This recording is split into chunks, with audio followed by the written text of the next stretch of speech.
Hello, and welcome back to the Sleepy Darwin. Whether you're here to let the day's worries melt away, to find comfort in the quiet rhythms of deep time, or to simply drift alongside the slow dance of glaciers, you've found exactly the right place. Tonight, we're traveling back to a world wrapped in ice, when Earth wore a frozen crown that stretched from pole to pole, and mammoths wandered through landscapes that would be unrecognizable today. This is the story of the ice age that froze the planet, a tale of orbital wobbles, advancing ice sheets, and life's remarkable ability to endure through the longest winter our world has ever known. Before we begin our gentle journey into this frozen past, I have a small favor to ask. If these sleepy explorations into Earth's history bring you peace, a like and subscribe would mean the world to me, especially to someone whispering about glaciers and ancient climates into the quiet night. And please, let me know in the comments where you're listening from and what the weather is like outside your window right now. Are you bundled up against winter's chill, or enjoying the warmth that our ancestors could only dream of during those endless frozen centuries? As always, I hope this isn't so fascinating that it keeps you wide awake. But if it does, at least you'll drift off knowing how ice sheets carved valleys, how woolly rhinos survived the cold, and why our planet sometimes decides to freeze nearly solid. So pull up your blankets, let your breathing slow, and let's wander back through time to when Earth was a snowball spinning through space. 750 million years ago, Earth was having the most wonderful dream. Picture, if you can, a world where winter was just a word that hadn't been invented yet, where the poles were as warm as your favorite summer evening, and palm trees, well, not palm trees as we know them, but their ancient, alien cousins swayed in breezes that carried the scent of possibility across continents that would be unrecognizable today. This was Earth in what we call the Neo-Proterozoic era, though the planet itself had no need for such formal names. It simply was, spinning through space like a blue-green marble warmed by a younger, slightly dimmer sun. The atmosphere tasted different, then thinner, with less oxygen than we're used to, but thick with carbon dioxide that wrapped the planet like a greenhouse blanket made of whispers and dreams. In the oceans, oh, the oceans were magnificent.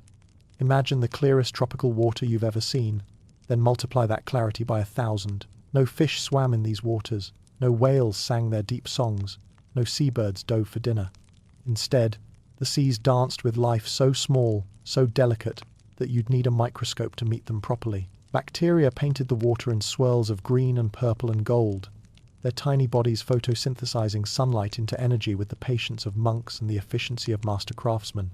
These weren't the bacteria we think of today, the ones we wash our hands to avoid.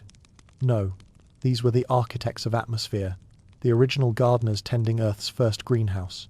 They breathed in carbon dioxide and breathed out oxygen, slowly, steadily, like the planet itself was learning to inhale and exhale. Some of them lived in towering structures called stromatolites, underwater cities, built from limestone and dreams, reaching toward the surface like the fingers of sleeping giants. And there, floating among these bacterial metropolises, were Earth's newest experiments, the first complex cells. These were revolutionary beings, though they had no idea they were making history. Unlike their simpler bacterial cousins, these cells had discovered the secret of keeping their most precious possessions, their genetic material locked away in a special room called a nucleus. It was like life had invented the first bedroom, the first private space, the first place to keep dreams safe while the rest of the cell went about its daily work. Some of these cells had learned to live together, to share resources and responsibilities, like the very first roommates in the very first shared apartment. They formed colonies, long chains and sheets of cooperation that drifted through the water like living lace. These were the early experiments in what we now call multicellularity, the radical idea that sometimes life is better when you're not alone. The continents, meanwhile, were having their own slow-motion dance party. Most of Earth's land was gathered together in a supercontinent we call Rodinia, though it was still learning how to be a continent at all. There were no forests covering these ancient shores, no grass carpeting the hills. Instead, the land was painted in shades of red and brown and orange iron oxides rusting in the warm, humid air, like an endless sunset that never quite ended. Rivers carved through this naked landscape, carrying sediments and minerals towards seas that welcomed them with open arms. Without plants to hold the soil together, erosion was both gentle and relentless, like a master sculptor working with infinite patience to shape the world's first masterpiece. The atmosphere itself was a different kind of creature entirely. Imagine breathing air that was like a greenhouse made of whispers, and possibility thick with carbon dioxide that kept temperatures stable and warm. but thin on the oxygen we depend on today. It was an atmosphere that loved life, that nurtured the slow experiments happening in the seas below, but it was also an atmosphere that was about to betray that very life in the most spectacular way imaginable. This was a world of incredible stability, where the thermostat had been set to tropical paradise for millions upon millions of years. The ice caps that we think of as permanent fixtures of our modern world simply didn't exist. The water that today sits locked away in Antarctica and Greenland flowed freely through the oceans, keeping sea levels high and climates gentle across the entire globe. It was, in every sense, a greenhouse planet, not just in temperature, but in the way it sheltered and nurtured the earliest complex life. Like a gardener's greenhouse filled with seedlings, Earth was growing something unprecedented. The first whispers of the biological complexity that would eventually, in the far distant future, include creatures curious enough to look back through deep time and wonder about this ancient world. But even in this perfect greenhouse, change was stirring. The continents continued their slow dance, the ocean currents shifted with the patience of geological time, and life itself was beginning to alter the very air it breathed. The stage was being set for one of the most dramatic climate reversals in Earth's entire history. Though the planet didn't know it yet, it was living through the last warm chapter of a story that was about to take the most extraordinary turn. Soon, and in geological terms, soon means across thousands and thousands of years. This tropical paradise would become something almost unimaginable. A world where ice would stretch from pole to equator, where the oceans would freeze solid, and where the only sound would be the deep, patient creaking of glaciers under their own impossible weight. But for now, in this moment, 750 million years ago, Earth was still dreaming its warm dream, still nurturing life in seas that sparkled with possibility, still spinning through space like a promise that hadn't yet been kept. The great freeze was coming, but it hadn't arrived. Not yet. Take a breath, and let yourself imagine floating in those ancient warm seas, surrounded by the gentle glow of bacterial cities and the soft dance of the first complex cells. This is where our story of ice begins, not with cold, but with warmth, not with ending, but with beginning. The Earth's climate had been humming the same gentle tune for so long that it might have seemed eternal.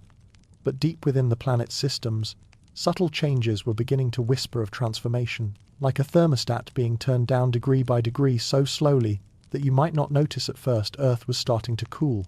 The first signs were written in the language of geology, in processes so gradual they would have been invisible to any observer, but profound enough to reshape the entire planet. It began, as so many of Earth's great stories do, with the restless dance of continents. Rodinia, that ancient supercontinent, was starting to feel the urge to stretch and break apart. Deep beneath the surface, currents of molten rock were beginning to push and pull at the massive landmass, creating rifts and cracks like fault lines in a slowly breaking heart. This continental breakup wasn't dramatic in the way we might imagine. No sudden splitting, no catastrophic earthquakes that would make headlines. Instead, it was continental drift at its most patient, measured in millimeters per year, in changes so gradual they could only be seen by stepping back and looking at millions of years all at once. But these tiny movements mattered enormously. As continents shifted position, they began to redirect the great oceanic highways, the currents that carried warm water from equator to poles and back again.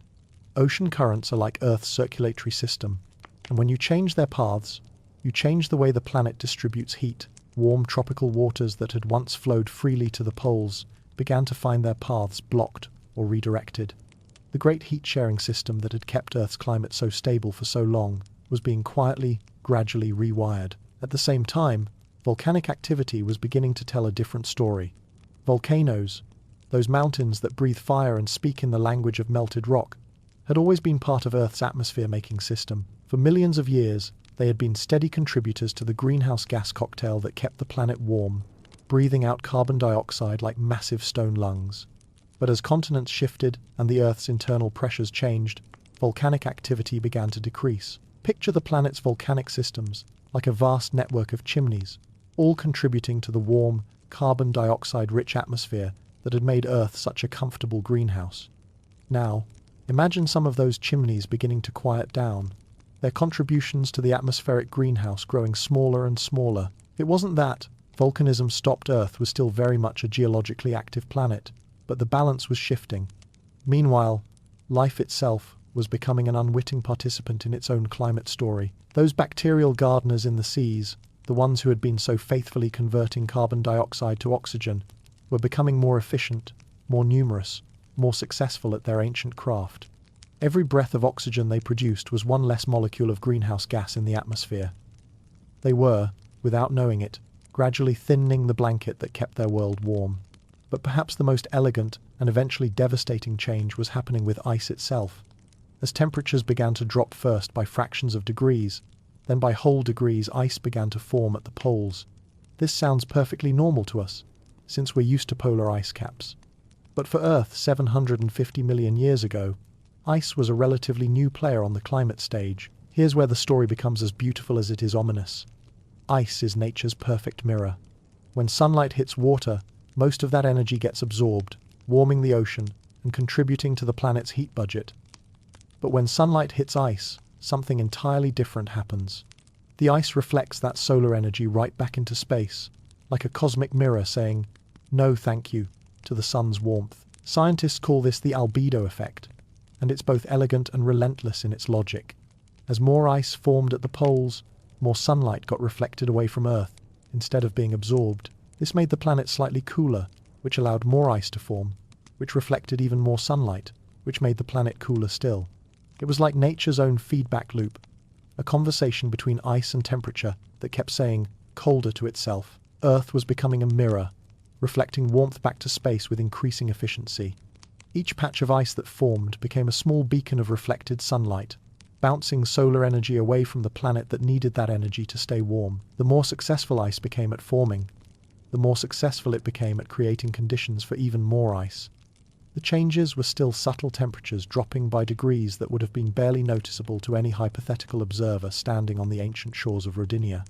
The seas still sparkled with their microscopic cities of life. The atmosphere still held its greenhouse warmth, and the continents continued their patient dance under skies that still knew mostly warmth. But the ingredients for transformation were mixing in Earth's great atmospheric and oceanic laboratories. Continental positions were shifting ocean currents. Volcanic activity was decreasing. Its contribution to greenhouse warmth. Life was producing more oxygen and consuming more carbon dioxide, and ice was beginning to discover its power as a mirror. None of these changes, taken alone, would have been enough to transform Earth's climate, but together they were like instruments in an orchestra, each playing its own part in a slow, complex composition that was gradually shifting from major to minor key, from warm to cool, from greenhouse to something the planet had never experienced before. The thermostat wasn't being turned down all at once. This wasn't a sudden climate catastrophe, but rather climate evolution, climate transformation happening with the patience of geological time itself. Earth was learning a new song, practicing the scales of a climate symphony it had never performed before. And still, the ice continued to form, and continued to reflect, and continued to whisper to the atmosphere that perhaps, just perhaps, it was time for the world to try being cold. There comes a moment in every great transformation when the possible becomes inevitable. For Earth's climate, 750 million years ago, that moment arrived not with fanfare or sudden drama, but with the quiet certainty of physics itself taking hold of the planet's future. Picture a scale that has been slowly, imperceptibly tilting for thousands of years. On one side, all the forces that had kept Earth warm, the greenhouse gases, the warm ocean currents, the heat-absorbing dark surfaces of land and water. On the other side, the growing chorus of cooling forces, the increasing ice cover, the redirected ocean currents, the gradually thinning atmospheric blanket. For the longest time, warmth had been winning this ancient tug of war. But now, breath by breath, year by year, century by century, the balance was shifting. The tipping point wasn't a single moment you could mark on a calendar. Instead, it was more like the moment when a melody changes key so gradually that you don't notice until suddenly you realize you're listening to an entirely different song. Earth's climate system crossed an invisible threshold where the cooling forces became stronger than the warming forces, where the planet's tendency toward cold overcame its long habit of staying warm. The ice, which had been content to live quietly at the poles, began to feel more ambitious. Like slow, patient fingers reaching toward the equator, glaciers started to extend themselves beyond their traditional boundaries. Each winter, they grew a little larger, reached a little farther, reflected a little more sunlight back to space. And then, instead of retreating completely during summer, they began to hold their ground, keeping territory they had gained during the cold months. This was the beginning of what scientists call positive feedback loops, though there was nothing particularly positive about them from the perspective of Earth's tropical lifestyle. These were nature's way of saying, if we're going cold, let's go really cold. Each patch of new ice made the planet slightly more reflective, which made it slightly cooler, which made it possible for ice to form in places where ice had never existed before. Imagine Earth as a sleeper who had been comfortable under a light blanket for millions of years, but who now found that blanket gradually being pulled away. The planet's first instinct, like any sleepers, was to curl up, to conserve warmth, to adapt to the new conditions. But this wasn't a blanket that could be pulled back up. The forces at work were too large, too interconnected, too committed to their new direction. The ocean currents, those great highways of heat distribution, found their paths increasingly disrupted by the changing positions of continents and the growing presence of ice. Warm water that had once flowed freely toward the poles now found itself redirected, trapped, or cooled before it could deliver its thermal gifts to the far reaches of the planet. The circulation system that had been Earth's heating and air conditioning for so long was being rewired, and the new system was much less efficient at keeping things warm. Meanwhile, the atmosphere was learning new chemistry. As temperatures dropped, the air could hold less water. Vapor and water vapor, as it turns out, is one of nature's most powerful greenhouse gases. So, as the planet cooled, the atmosphere automatically became less capable of trapping heat, which allowed it to cool further still. It was like Earth's atmospheric heating system was shutting itself down, piece by piece, in response to its own cooling. The timeline of this great transition was both slow and inexorable. We're not talking about a sudden freeze that happened over a few harsh winters. Instead, this was cooling with the patience of geological time. Thousands of years for the ice to advance, from the poles to the middle latitudes. Tens of thousands more years for it to reach toward the tropics. Hundreds of thousands of years for the transformation to complete itself. But inevitable doesn't mean gentle. As the ice advanced, it began to reshape everything it touched. Glaciers are patient sculptors, but they're also incredibly heavy ones. They carved valleys, ground down mountains, and pressed their weight into the earth with the persistence of time itself. The ice sheets grew thicker and thicker, some reaching heights of several kilometers. Imagine ice as tall as mountains, heavy as mountains, but covering areas larger than entire continents. The seas, which had been Earth's great moderators of temperature, began to freeze from the surface down. First, sea ice extended farther and farther from the poles, turning the ocean surface into a patchwork of frozen and liquid water. Then, as the ice sheets on land grew larger and larger, they began to lock away more and more of the planet's water, causing sea levels to drop dramatically. But the most remarkable thing about this tipping point was how it demonstrated the interconnectedness of everything. The position of continents affected ocean currents. Ocean currents affected temperature distribution. Temperature affected ice formation. Ice formation affected how much sunlight was reflected or absorbed. The amount of reflected sunlight affected global temperatures. Global temperatures affected how much water vapor the atmosphere could hold. Atmospheric water vapor affected the greenhouse effect. The greenhouse effect affected global temperatures, which affected ice formation, which affected everything. Earth was discovering that its climate system was like a vast, complex instrument where touching one string causes all the others to vibrate in harmony. The planet was learning to play a new song, a cold song, an ice song, a song it had never played before, but that seemed to emerge naturally from the physics of water and heat and light and time. As the ice advanced, it didn't just change the landscape, it began to change the very meaning of what Earth was. For hundreds of millions of years, Earth had been a warm, tropical planet where ice was exotic and rare. Now, it was becoming something unprecedented. A world where ice was the dominant feature, where cold was the default setting, where warmth survived only in the most protected and hidden places. The tipping point had been crossed. The cooling had become self-reinforcing, self-accelerating, unstoppable. Earth was committed now to its grand experiment in being cold, committed to discovering what it would be like to wear ice as its primary clothing, to reflect rather than absorb the sun's energy, to become a mirror spinning in space rather than a greenhouse nurturing life. It would take hundreds of thousands of years for this transformation to complete itself. But the critical moment had passed. The planet that had spent so long perfecting the art of being warm was now learning, with the same patience and thoroughness, how to be cold. Very, very cold. The ice continued its patient advance, and Earth continued its slow surrender to winter. Not the winter we know, with its promise of spring's return, but winter as a way of being, winter as a new identity, winter as the planet's bold new experiment in survival. And then, after hundreds of thousands of years of patient advance, the ice finally won. It's difficult to imagine the profound quiet that settled over Earth when the oceans began to freeze solid. For millions of years, the seas had been the planet's voice waves lapping against shores, currents churning through deep channels, storms stirring surface waters into conversation with the sky. Now, that voice was muffled beneath kilometers of ice, as if someone had placed a lid on Earth's largest rooms and turned down the volume on the planet itself. Picture the moment when the last open water disappeared beneath the advancing ice. It wasn't dramatic, there were no final waves crashing against the shore, no last gasps of liquid water meeting frozen surface. Instead, it was quiet, methodical, inevitable. The ice simply continued to thicken, layer upon layer, until the boundary between frozen surface and liquid depth gradually disappeared altogether. The oceans became solid from top to bottom, pole to equator, shore to deepest trench. Imagine the Mariana Trench, that deepest point in our modern oceans filled entirely with ice.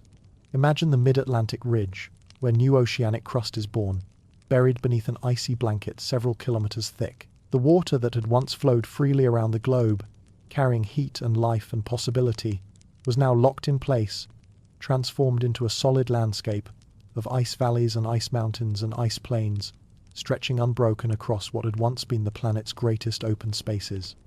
From space, if there had been anyone out there to look, Earth would have appeared as something unprecedented in the solar system.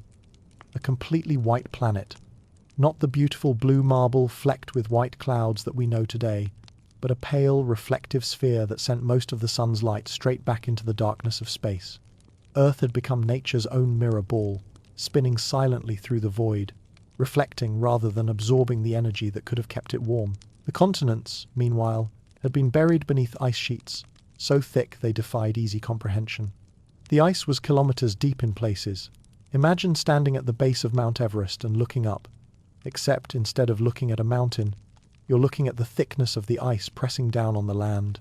The weight was enormous, so heavy that it actually pressed the continents deeper into the Earth's mantle, like a vast, cold hand pushing down on the planet's crust. But it was the silence that would have been most striking to any visitor from another world. Earth, which had been humming with the sounds of weather and water for so long, had become almost entirely quiet. No rain fell, there was no open water left to evaporate, no warm air to carry moisture skyward. No rivers flowed, they were all frozen solid, turned into highways of ice that went nowhere and carried nothing. No waves crashed, no tides rose and fell, no storms churned across ocean surfaces that no longer existed. The wind still blew, but it was a different kind of wind now, dry, cold, carrying nothing but the faint whispers of snow crystals across endless expanses of white. Weather still existed, but it was weather without drama, without the great exchanges of energy between ocean and atmosphere that create the storms and seasons we know. It was weather reduced to its most basic elements: air moving across ice, temperature hovering far below freezing, and snow occasionally redistributing itself from one part of the frozen landscape to another. For the life that had been Earth's greatest experiment, this transformation was catastrophic beyond measure. The bacterial cities that had flourished in warm seas found themselves entombed beneath kilometers of solid ice. The early complex cells that had been evolving toward greater sophistication were cut off from the sunlight they needed, buried in a frozen world where photosynthesis became impossible across vast regions of the planet. Most life simply stopped, not died, exactly, because life has remarkable ways of waiting, of enduring, of becoming dormant until conditions improve. But across the majority of Earth's surface, the business of living ground to a halt. Evolution paused. The great conversations between organisms and their environment fell silent. The planet that had been humming with biological activity became, in most places, as lifeless as a frozen laboratory. And yet, there was something magnificent about this transformed Earth, something hauntingly beautiful about the completeness of its surrender to ice. The planet had become a masterpiece of crystalline architecture, its surface sculpted by the patient artistry of frozen water, Ice sheets created their own topography, vast, undulating plains of white that stretched beyond any horizon, punctuated occasionally by the ghostly shapes of buried mountains poking through like islands in a frozen sea. The ice itself was not uniform or boring. Different layers told the story of the freezing, some clear as glass where water had frozen slowly, others cloudy with trapped air bubbles, still others tinted with the minerals and sediments they had captured during their formation. The frozen oceans became libraries of climate history, with each layer of ice preserving a record of the conditions when it formed, like pages in a book written in crystals and cold. At night, this white world would have been spectacular beyond imagination. With no clouds to obscure the view because clouds require water vapor, which requires liquid water, which no longer existed, the stars would have shone with a clarity impossible on our modern Earth. The aurora borealis and aurora australis would have danced across skies so clear and cold that the light itself seemed to ring like crystal. Take a moment to imagine the profound quiet of such a world. Close your eyes and try to picture silence so complete that the only sounds would be the occasional crack of ice adjusting to temperature changes, the whisper of wind across empty white plains, and perhaps, very rarely, the deep rumble of an earthquake as the weighted continents shifted slightly in their icy sleep. This was Earth as it had never been before and would never be again. A planet where ice was not just a seasonal visitor but the dominant life form, where cold had won so completely that warmth existed only in the deepest places, hidden far beneath the surface. It was beautiful and terrible and magnificent in its completeness, a world that had taken the concept of winter and made it into a way of being. Earth had become a sleeping planet, a world in the deepest possible hibernation, waiting for forces it couldn't yet imagine to wake it up again. But for now, in this crystalline silence, it simply spun through space like a frozen dream, patient and white and impossibly still. The Great Freeze was complete. The world had turned white, and it would stay that way for millions of years to come. But Earth, even in its deepest freeze, kept secrets. While the surface had become a crystalline wasteland of silence and white, far beneath the kilometers of solid ice, in the deepest parts of what had once been ocean floors, something extraordinary was happening.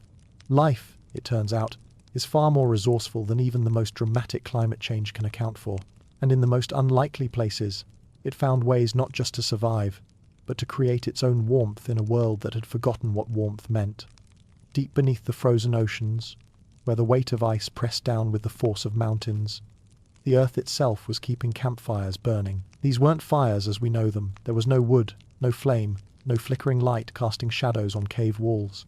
Instead, these were hydrothermal vents, Earth's secret campfires, where the planet's own internal heat found ways to reach up toward the surface and whisper, "Not everything is frozen." Picture these vents like underwater chimneys, though chimneys unlike any you've ever seen. They rise from the ocean floor, or what had been the ocean floor before.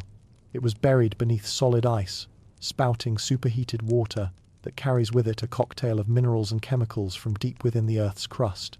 The water emerging from these vents is hot enough to melt lead, heated by the same forces that power volcanoes and earthquakes, warmed by the radioactive decay happening in the planet's core. Around these underwater campfires, something magical was happening. The superheated water created pockets of liquid in the otherwise solid ocean, like bubbles of possibility in a world that had seemingly run out of possibilities. These weren't large spaces, perhaps the size of rooms, or in some cases, the size of buildings, but they were enough. They were oases of liquid water in a desert of ice, warm refuges where the normal rules of this frozen Earth simply didn't apply, and life, patient and creative and impossibly persistent, had found these refuges. The communities that formed around hydrothermal vents were like embers glowing beneath a blanket of snow. They were small, hidden, easy to miss if you didn't know where to look, but they burned with an intensity that was breathtaking in its determination. These weren't the sprawling bacterial cities that had once painted the open oceans in swirls of color. Instead, these were intimate communities, tight-knit neighborhoods of microorganisms that had learned to live not on sunlight, which was now blocked by kilometers of ice, but on the chemistry of the Earth itself. This was where life discovered chemosynthesis, one of the most elegant survival strategies ever invented. Instead of using energy from the sun to convert carbon dioxide into food, these microscopic pioneers learned to harvest energy directly from the chemical reactions happening around the hydrothermal vents. They fed on hydrogen sulfide, they metabolized methane, They found ways to extract nourishment from compounds that would be toxic to most modern life forms. It was alchemy. Really, the transformation of Earth's own chemistry into the chemistry of life. These bacteria had become the planet's first chemists, the first organisms to say, if the sun won't feed us, we'll find other ways to eat. They built their bodies from the minerals dissolved in the vent water. They powered their cellular machinery with the chemical energy released when sulfur compounds met oxygen, and they grew and reproduced and evolved in their tiny, warm islands scattered across the frozen ocean floor. But perhaps the most remarkable thing about these vent communities was their self-sufficiency. They created their own entire ecosystems, complete food webs that depended on nothing from the surface world. Bacteria that could eat chemicals fed larger bacteria that specialized in different kinds of chemistry. Some microorganisms developed partnerships, symbiotic relationships, where different species shared resources and responsibilities, like roommates splitting utilities in their tiny underwater apartments. These communities had their own seasons, their own rhythms, their own cycles of abundance and scarcity. When a vent was young and active, spouting hot water rich in nutrients, life would bloom around it like flowers around a spring. Thick mats of bacteria would carpet the surrounding rocks, creating what looked almost like underwater gardens painted in impossible colors, brilliant whites and sulfur yellows and deep purples, all thriving in water so hot it would have been lethal to most surface life. As vents aged and their flow of heated water slowed down, these communities would adapt, finding ways to survive on less energy, smaller chemical meals, cooler temperatures. Some bacteria learned to enter states of dormancy when conditions became difficult, waiting patiently for their particular vent to become active again, or for ocean currents to carry them to new vent sites where they could start over. The poetry of chemosynthesis wasn't just in its elegant chemistry, it was in its independence.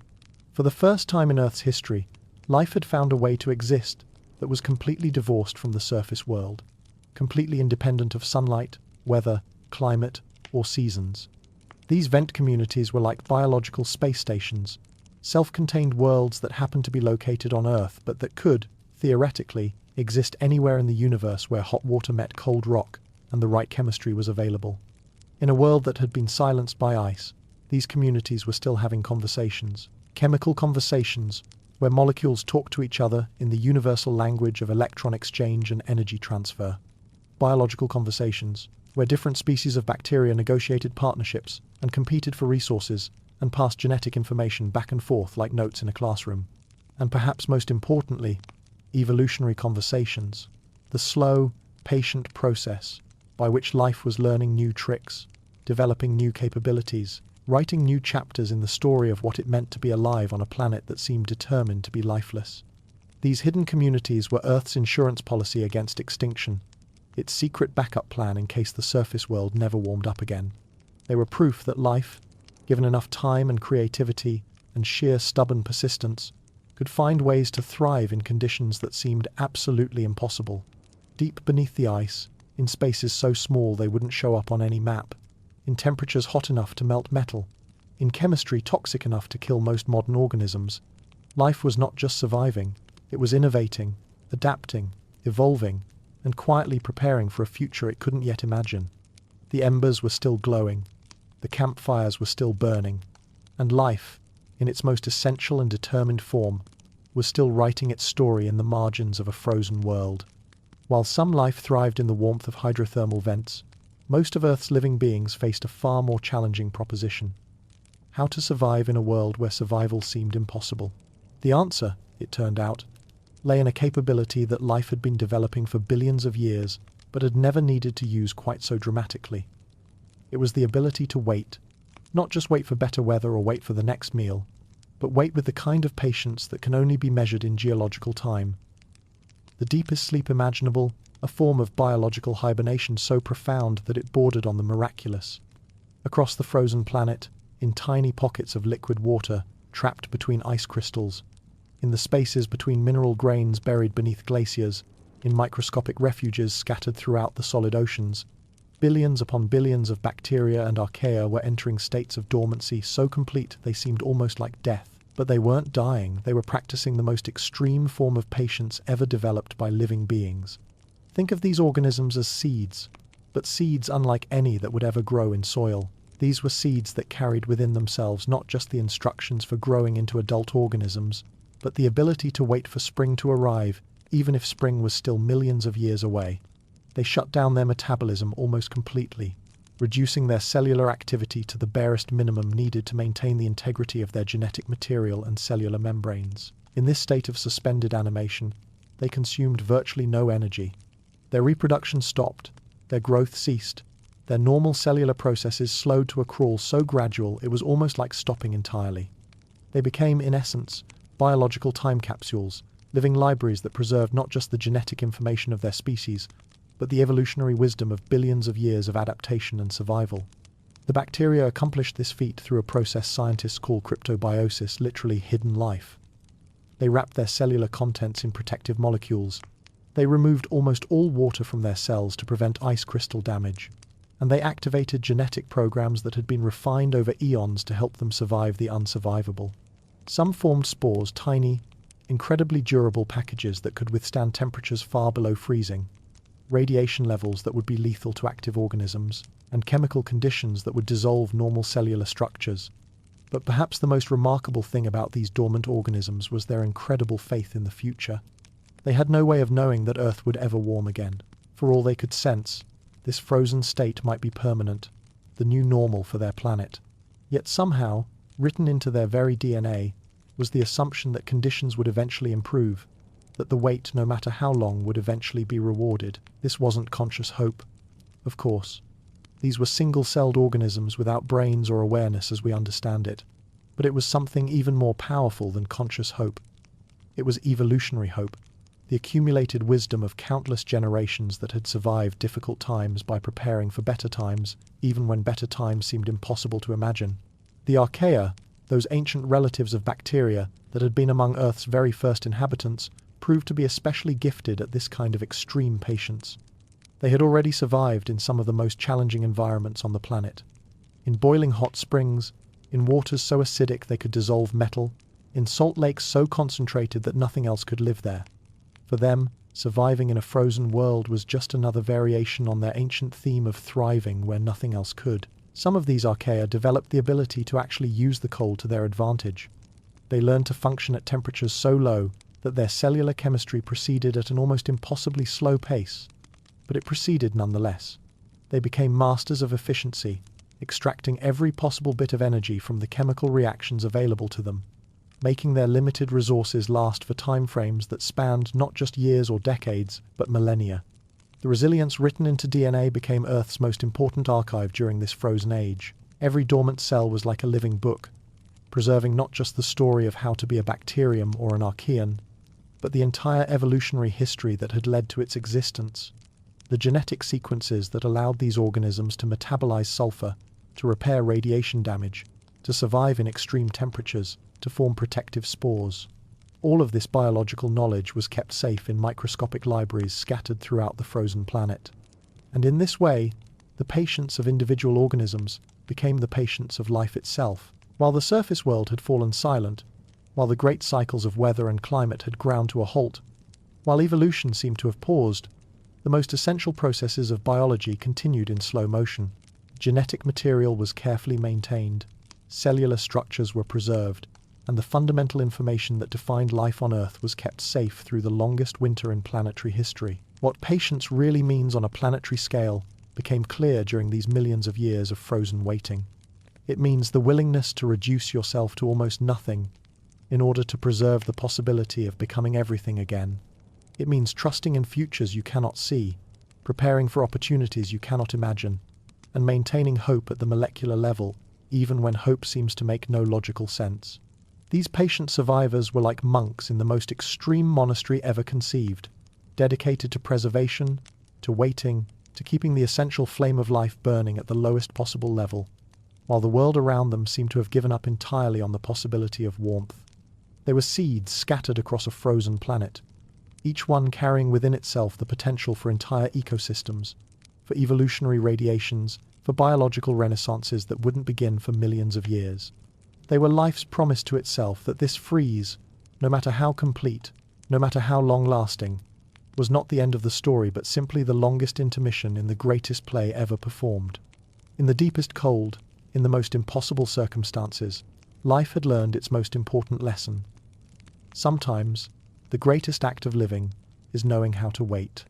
In the hidden spaces where life persisted around hydrothermal vents, in microscopic refuges, in the patient dormancy of frozen cells, something remarkable was happening. Even in a world that seemed to have stopped, evolution continued its slow dance, writing new stories in the margins of a frozen world.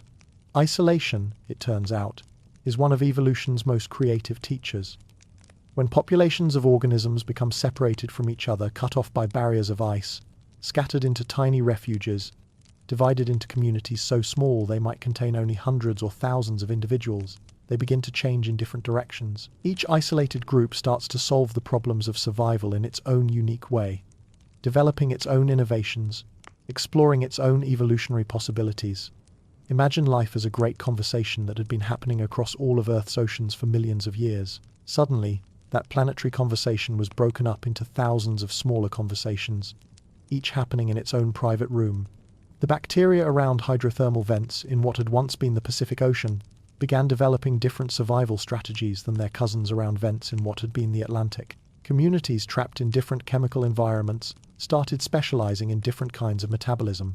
Some bacterial populations, isolated around vents rich in sulfur compounds, became masters of sulfur chemistry, developing new enzymes and metabolic pathways that could extract energy from sulfur in ways their ancestors had never imagined.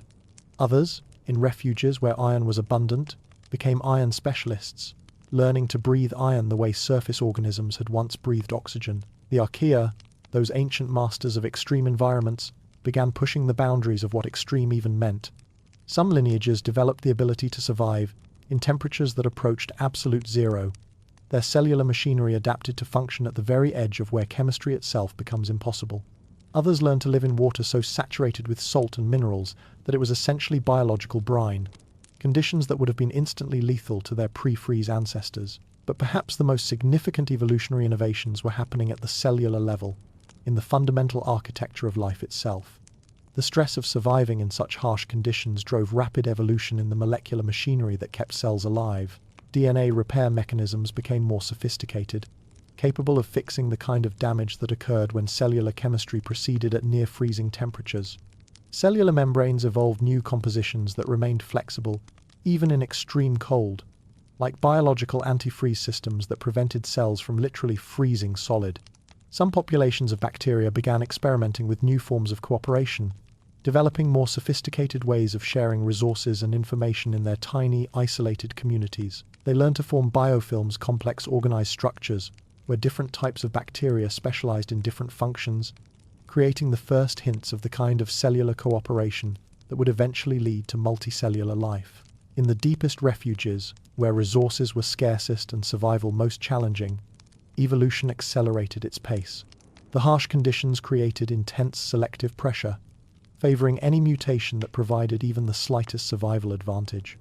Organisms evolved more efficient metabolisms, better stress response systems, improved abilities to enter and exit dormancy, and enhanced mechanisms for surviving on virtually no energy at all. These scattered populations were also developing what we might call evolutionary insurance policies.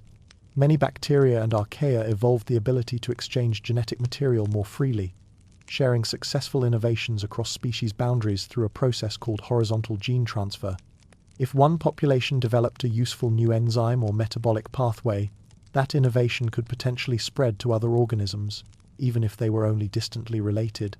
The genetic diversity that accumulated during this frozen period was like a vast library of survival strategies, each isolated community writing its own chapter in the book of how to live in impossible conditions. Some populations became specialists in surviving long-term dormancy, others in thriving at extreme temperatures, still others in metabolizing unusual chemical compounds or surviving with minimal resources. All of this evolutionary experimentation was laying the groundwork for something unprecedented in Earth's history. When the ice finally began to retreat millions of years in the future, these scattered populations would carry with them a toolkit of survival innovations, unlike anything that had existed before the freeze. They would be equipped not just with the ability to live in normal conditions, but with solutions to biological problems that hadn't even existed in the pre-freeze world. Evolution was writing new stories in the margins of a frozen world, developing plot lines that would only make sense later, creating characters that wouldn't find their purpose until the stage was set entirely differently. The constraints of ice and cold and isolation were forcing life to become more creative, more resourceful, more experimentally bold than it had ever been before. In the spaces between ice crystals, in the chemistry of superheated water, in the patient waiting of dormant cells, evolution was composing the rough draft of life's next great chapter. The frozen world was not just preserving the old forms of life, it was quietly, slowly, patiently creating the conditions for entirely new forms of life to emerge. Life was learning new dance steps in the margins, preparing for a performance it couldn't yet imagine on a stage that didn't yet exist. Even in its deepest freeze, even wrapped in ice from pole to equator, Earth continued to breathe. The planet's heartbeat had slowed dramatically, but it hadn't stopped. Hidden beneath the crystalline silence, beneath the kilometers of solid ice and the frozen stillness of what had once been dynamic oceans, Earth maintained its ancient rhythms, cycles within cycles, the slow percussion of planetary time that continued even when the surface world seemed to have forgotten how to move. These were the Milankovitch cycles, named after the mathematician who would discover them millions of years in the future, but already ancient when the ice began its reign. Earth's orbit around the Sun shifted subtly over tens of thousands of years, sometimes bringing the planet slightly closer to its star, sometimes carrying it a little farther away. The tilt of Earth's axis wobbled gently, like a spinning top that was just beginning to lose its perfect balance, changing the way sunlight fell on different parts of the planet. Even on a snowball Earth, these orbital variations mattered. They created ice ages within ice ages, periods when the already frozen planet became even colder, and brief interludes when temperatures rose just enough to create tiny pockets of melting around the edges of the great ice sheets. These were not warm periods by any stretch of the imagination. The planet remained frozen solid, but they were relatively warmer, moments when Earth's icy armor developed hairline cracks that let just a little more energy reach the surface. Like a sleeper's breathing, slow but persistent, these cycles continued their ancient rhythm: eccentricity, obliquity, precession, the three cosmic dances that governed how much solar energy reached Earth and where it fell most intensely. The changes they brought were subtle, barely perceptible against the overwhelming dominance of ice, but they were real, and they mattered. During the slightly warmer phases of these cycles, the hydrothermal vent communities experienced their own versions of seasons.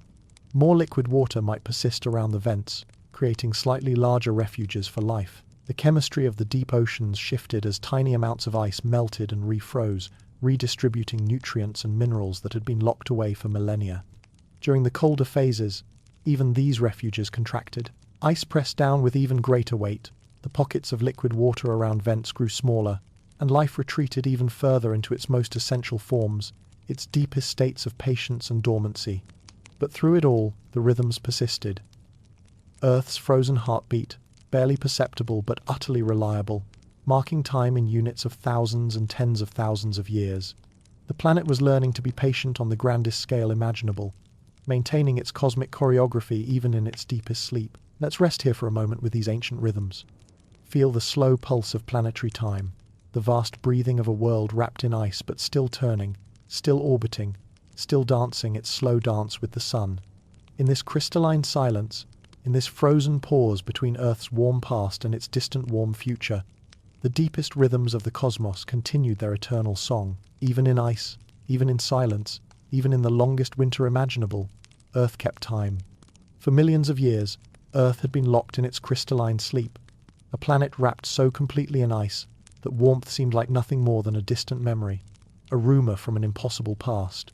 But deep beneath the frozen surface, beneath the kilometers of solid ocean and the weight of glacial silence, something patient and persistent was stirring. The Earth's heart had never stopped beating. Deep in the planet's core, radioactive elements continued their ancient decay, generating heat that had been warming the planet from within since its formation billions of years ago. This internal fire had been burning steadily throughout the Great Freeze, like coals slowly warming under a blanket of ice, never quite hot enough to melt the surface but never quite cool enough to be extinguished.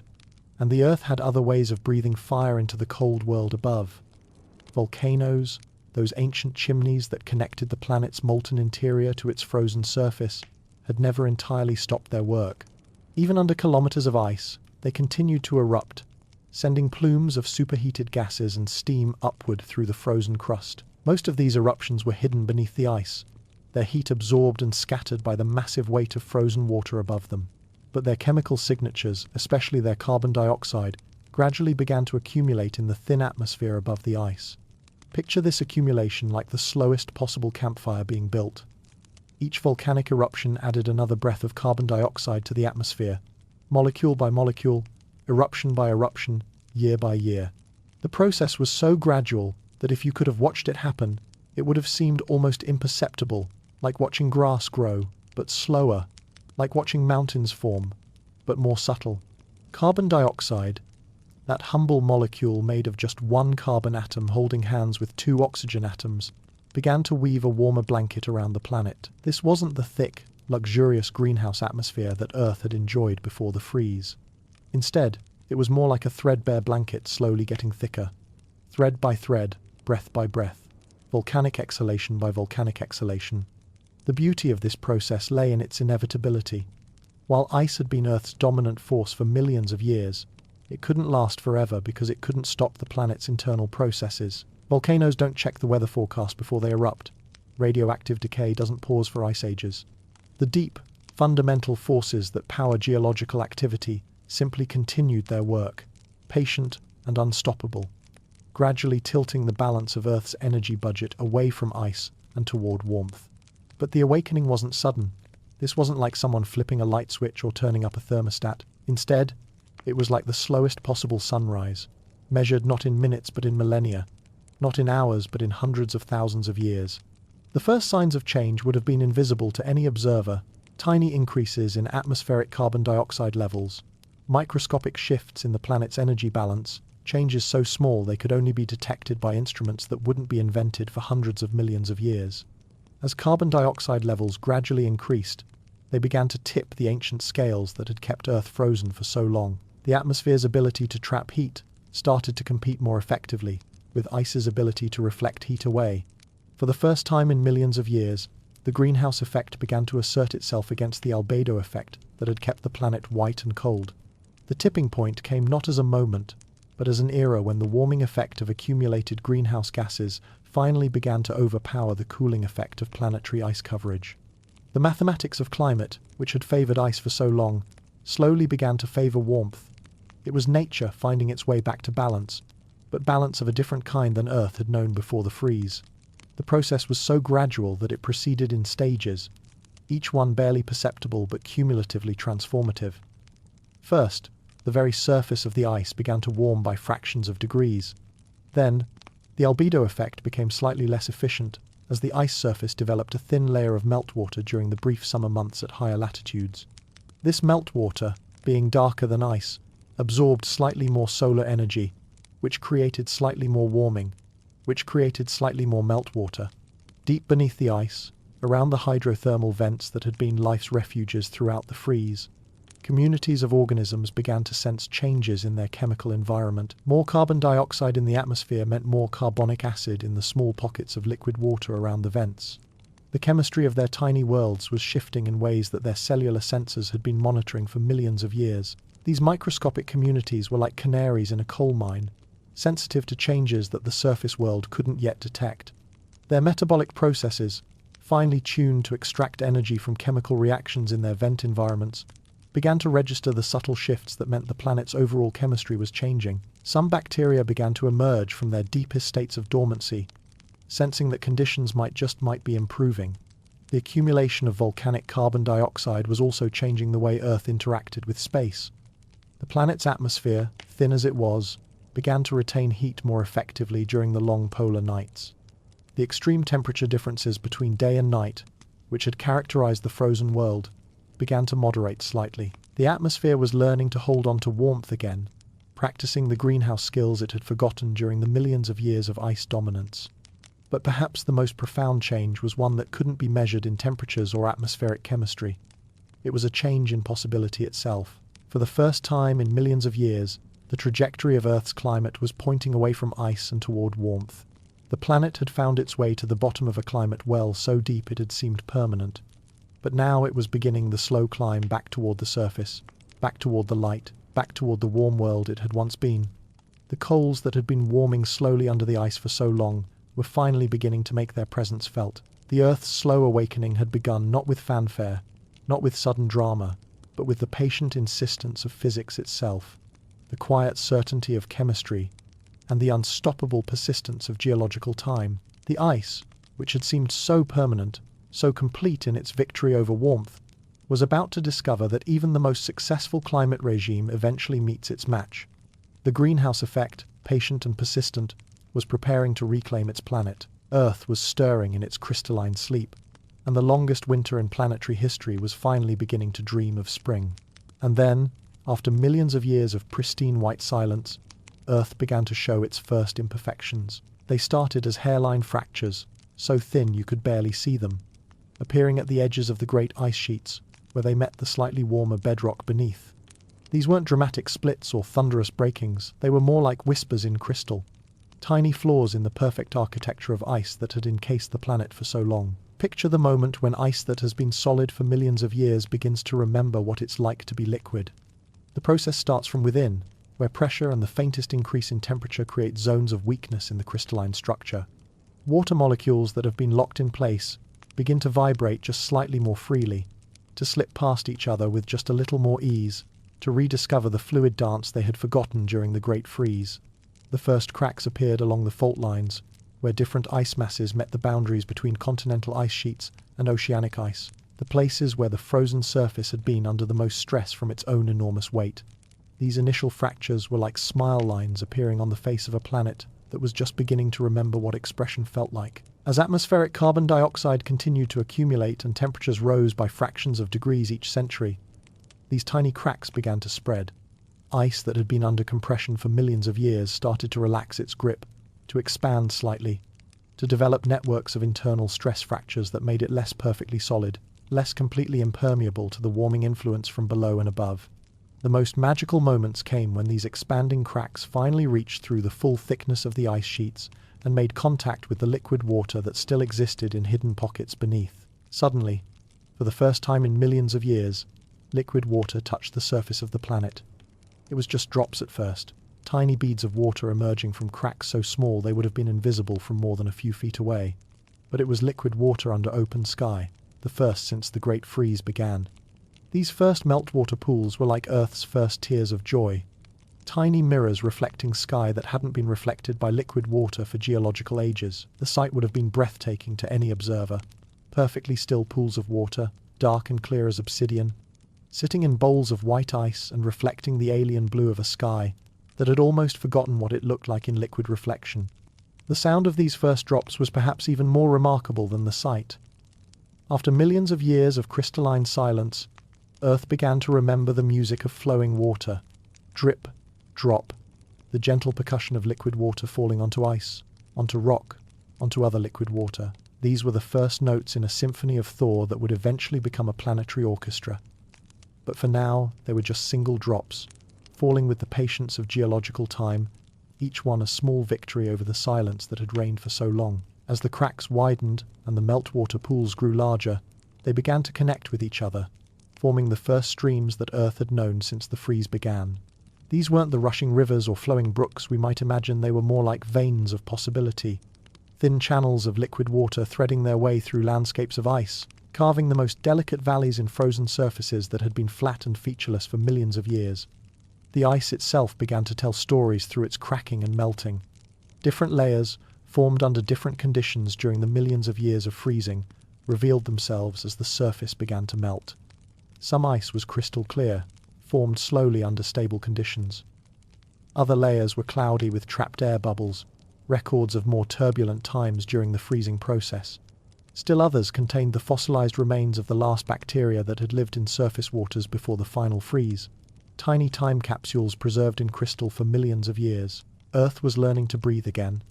The expansion and contraction of ice as it warmed created a kind of planetary respiration, surfaces rising and falling by tiny amounts, as frozen water relaxed its rigid structure and began to flow in ways it had forgotten.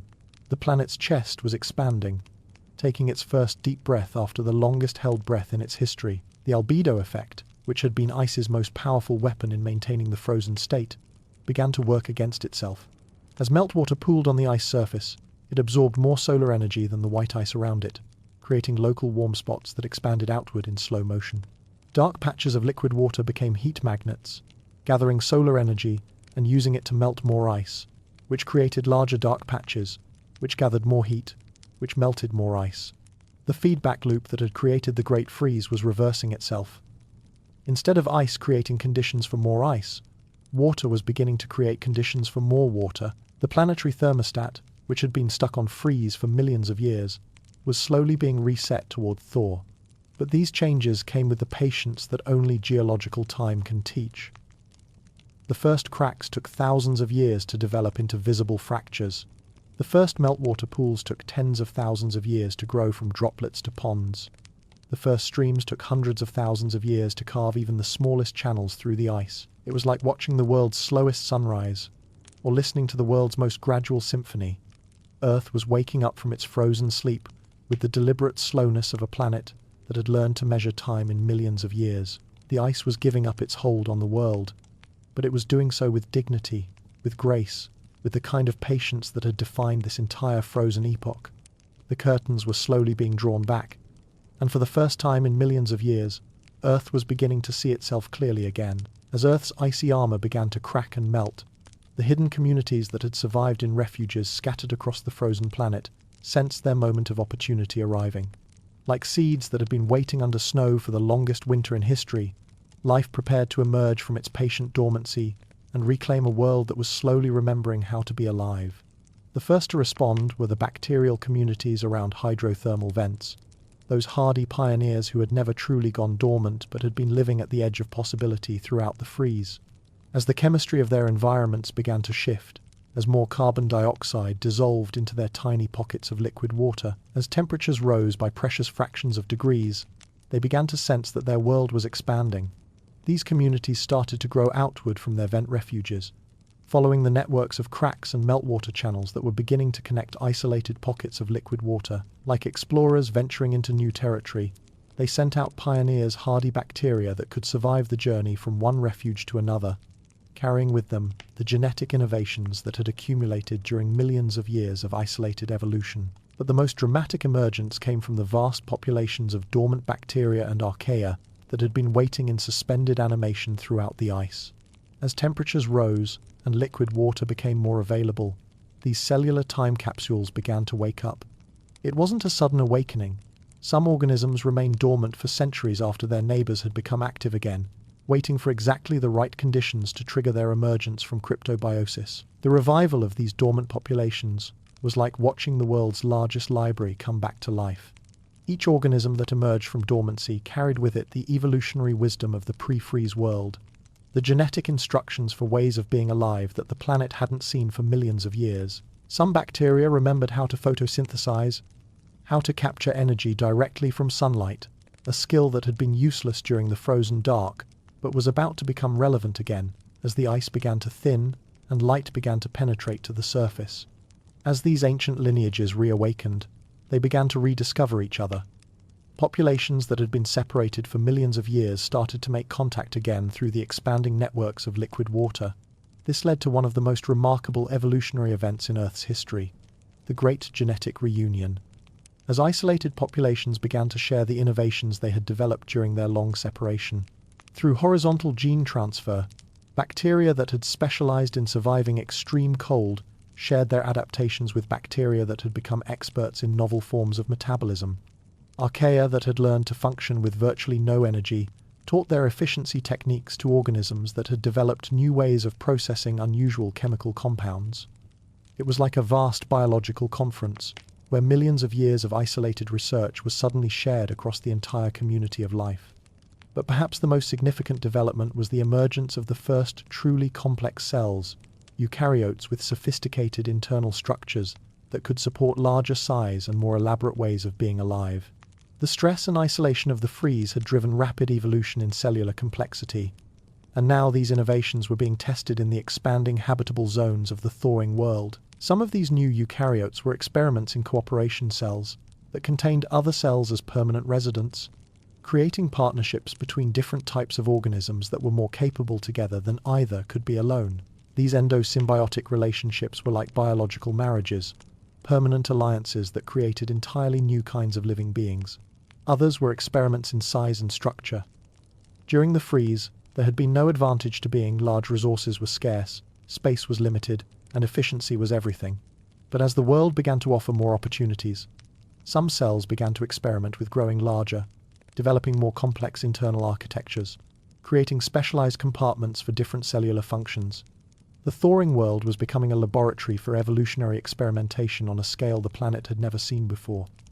The harsh conditions of the freeze had created intense selective pressure for survival, but the returning availability of liquid water and expanding habitable zones now created opportunities for innovation and elaboration that had been impossible in the frozen world.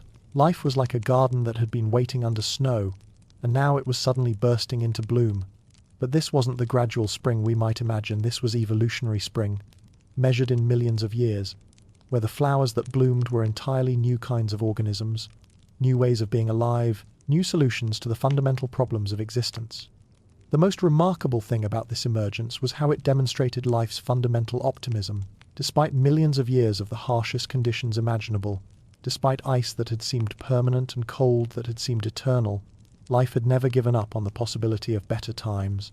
Written into the very DNA of every surviving organism was the assumption that conditions would eventually improve, that patience would eventually be rewarded, that survival strategies would eventually become growth strategies. And now that faith was being vindicated, the world was not just returning to its pre-freeze state, it was becoming something unprecedented. A planet where life had learned survival skills that had never been needed before, where organisms carried within themselves the genetic memory of how to endure the impossible. This emergence was laying the groundwork for something that would happen much later in Earth's history. The Cambrian explosion, that remarkable period when complex life would diversify into the major groups that still dominate the planet today. The freeze had been like a pressure cooker for evolution, creating the conditions for innovations that would prove crucial for the development of complex multicellular life. Crisis had become opportunity. The longest winter in Earth's history had taught life lessons it could never have learned any other way. Lessons about patience, about efficiency, about cooperation, about the importance of maintaining hope across geological time. These lessons were now written into the genetic code of every surviving organism, permanent additions to life's toolkit for dealing with an unpredictable universe. The garden was blooming again, but it was blooming with flowers the world had never seen before, in colors that hadn't existed before the Great Freeze, with fragrances that carried the scent of survival and the promise of unprecedented complexity to come. Life had emerged from its greatest test not just intact, but transformed. And so, after millions of years of frozen patience, Earth had become something it had never been before. A planet that had learned the deepest lessons about survival, about change, about the incredible persistence of life in the face of seemingly impossible odds. The world that emerged from the Great Thaw was fundamentally different from the tropical paradise that had existed before the freeze. This new Earth carried within itself the memory of ice, the genetic wisdom of survival, the evolutionary innovations that had been forged in the deepest cold. It was a planet that had been tested by the most extreme conditions imaginable, and had emerged not just intact, but stronger, more creative, more resilient than it had ever been before. The atmospheric chemistry was different now. The carbon dioxide that had accumulated during the volcanic awakening had created a greenhouse effect more robust than the planet had known before the freeze. Earth's climate system had learned new ways of regulating itself, new feedback mechanisms that had been developed through millions of years of trial by ice. The planet had become a more sophisticated manager of its own temperature, better equipped to maintain stability in the face of future changes. The oceans, as they gradually returned to liquid form, carried within them the chemical signatures of the Great Freeze. Minerals that had been concentrated by millions of years of ice formation now enriched the returning seas with nutrients that would feed the explosion of life to come. The ocean chemistry that emerged was like a soup perfectly prepared for evolutionary experimentation. But perhaps, most remarkably, every living thing on the planet now carried within its DNA the instructions for surviving the unsurvivable. The genetic toolkit of life had been permanently expanded to include solutions to problems that hadn't existed before the freeze.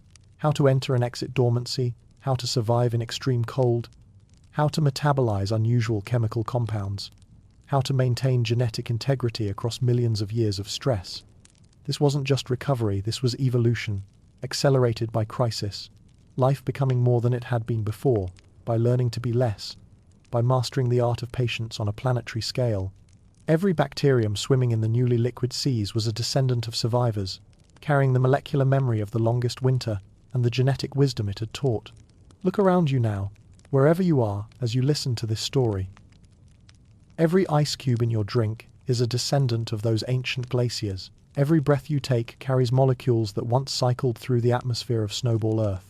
The very capacity for complex life that makes your existence possible was shaped by that ancient freeze, refined by those millions of years of patient waiting, made possible by the survival strategies that life learned when survival seemed impossible. The Great Freeze had ended, but its lessons were permanent. Earth had discovered that it could be a snowball and still remain alive, that life could wait longer than any reasonable definition of patience should allow, that crisis and opportunity were not opposites but partners in the dance of evolution. And yet, this wasn't Earth's only dance with ice. The planet had learned to freeze, and it had learned to thaw, but it hadn't finished learning about the relationship between ice and life, between cold and change, between crisis and creativity. The story of ice on Earth was just beginning. After Earth learned its first lessons about ice and warmth, about patience and survival, it settled into a different kind of rhythm entirely. Gone were the extremes of Snowball Earth, the complete freeze, the total thaw. Instead, the planet began to dance a more subtle dance, a complex choreography with the sun that would play out over hundreds of thousands of years, bringing ice and warmth in gentle cycles that allowed life not just to survive, but to flourish in the spaces between extremes. This new rhythm had a name that wouldn't be spoken for millions of years: the Milankovitch cycles, after the Serbian mathematician who would eventually decode Earth's orbital music and understand how the planet's position in space writes the score for its climate symphony. But long before anyone could name these cycles, Earth was already dancing to their ancient beat, moving through space in patterns that brought ice ages and warm periods with the reliability of a cosmic metronome. Picture Earth's orbit around the sun not as the perfect circle we might imagine, but as something more like a slightly wobbly spinning top. Our planet's path through space stretches and contracts over the course of about 100 years, sometimes bringing us a little closer to the sun, sometimes carrying us a little farther away. It's a gentle eccentricity, a cosmic breathing that expands and contracts Earth's orbital embrace with its star. At the same time, Earth itself is tilting and wobbling as it spins, like a dancer who is slowly, gracefully losing her balance but taking hundreds of thousands of years to do it. The planet's axis, that invisible line running from the North Pole to the South Pole, doesn't point in exactly the same direction all the time. Instead, it traces slow circles in space over the course of about 26 years, a movement called precession that changes which hemisphere gets more direct sunlight during different seasons. And there's a third movement in this cosmic dance. The tilt of Earth's axis itself gradually changes over about 41 years, sometimes bringing the poles closer to vertical, sometimes tilting them more dramatically toward and away from the sun. When the tilt is more pronounced, the seasons become more extreme: hotter summers, colder winters. When the tilt is gentler, the seasons become more moderate, but the poles receive less direct sunlight overall. These three movements, eccentricity, precession, and obliquity, weave together like instruments in an orchestra, each playing its own part in a symphony of sunlight and shadow that determines how much solar energy reaches different parts of Earth at different times of year. It's like Earth dancing with the sun in a slow, complex waltz, where the steps take millennia to complete, and the music is written in the language of physics and orbital mechanics. The beautiful thing about these cycles is how they create patterns within patterns, rhythms within rhythms. Sometimes, all three cycles align to bring maximum sunlight to the northern latitudes during summer, creating conditions that can melt ice sheets and bring warmth to regions that have been frozen for thousands of years. Other times, the cycles conspire to reduce summer sunlight in the north, allowing snow to accumulate year after year, building into the glaciers that will eventually become ice sheets covering entire continents. But here's the crucial insight that makes these cycles so important for Earth's climate story. It's not the total amount of sunlight reaching Earth that matters most. It's the distribution of that sunlight across seasons and latitudes. The northern hemisphere, with its large land masses arranged around the Arctic Ocean, is particularly sensitive to these orbital variations. When summer sunlight in the north is reduced by orbital cycles, snow that falls during winter doesn't completely melt during summer. Year after year, the snow accumulates, compacts into ice, and begins the slow process of building continental glaciers. Imagine watching this process unfold in time-lapse photography across thousands of years. You'd see snow falling in northern Canada and Scandinavia during ordinary winters. But then, as orbital cycles reduce summer warmth, you'd notice that each summer leaves a little more snow unmelted than the year before. Gradually, almost imperceptibly, the snow line creeps southward. What started as seasonal snow becomes permanent snow, then becomes compacted ice, then becomes glaciers, then becomes ice sheets that grow thicker and spread farther south with each passing century. The ice sheets, once they begin to form, develop their own momentum. Like the ice of Snowball Earth, they reflect sunlight back to space, cooling the regions around them and making it easier for more ice to form. They also change the atmospheric circulation patterns, redirecting storms and shifting the jet stream in ways that can bring even more snow to the regions where ice is already accumulating. But unlike the runaway freezing of Snowball Earth, these ice ages are self-limiting. The orbital cycles that bring them also eventually take them away. As Earth's dance with the sun continues, the patterns of sunlight shift again. Summer warmth returns to the northern latitudes, and the ice sheets begin their slow retreat. The same feedback loops that helped ice sheets grow now work in reverse. Less ice means more dark ground exposed to absorb sunlight, which means more warming, which means even less ice. This creates a natural rhythm, a planetary heartbeat of ice and warmth that has been pulsing for millions of years. Ice ages lasting roughly 100 years are punctuated by shorter warm periods, interglacials that last about 10 to 20 years. It's like Earth's climate system learned to breathe deeply, taking long, slow breaths where the inhalation is ice age and the exhalation is warmth. The cycles aren't perfectly regular. Sometimes the orbital rhythms align in ways that create longer ice ages or shorter ones. Sometimes the warm periods last longer than usual. But the overall pattern is remarkably consistent. A cosmic clockwork that has been ticking away for millions of years, bringing ice and warmth with a reliability that life has learned to depend on. Earth had found its rhythm, a way of being cold and warm that avoided the extremes of snowball conditions while still providing the climate variety that drives evolution, migration, and adaptation. It was like the planet had learned to play a more sophisticated piece of music, still dramatic, still powerful, but with more nuance, more variation, more space for life to adapt and thrive in the complex harmonies between ice and warmth. The dance continues today. Even now, as you listen to this story, Earth is moving through its orbital waltz, tracing its elliptical path around the sun, wobbling gently on its axis, slowly shifting the patterns of sunlight and shadow that will determine our planet's climate for thousands of years to come. We are dancing with the sun, and the sun is leading, and the music is written in the ancient language of gravity and light and time. Just 20,000 years ago, a mere blink of an eye in Earth's long story. Yesterday afternoon in geological time, your planet looked like an alien world. If you could somehow travel back to witness that moment, you would find an Earth so dramatically different from the one you know that you might wonder if you had landed on the wrong planet entirely. Picture this. Ice sheets nearly 2 miles thick covering all of Canada, reaching down into what would someday become the northern United States.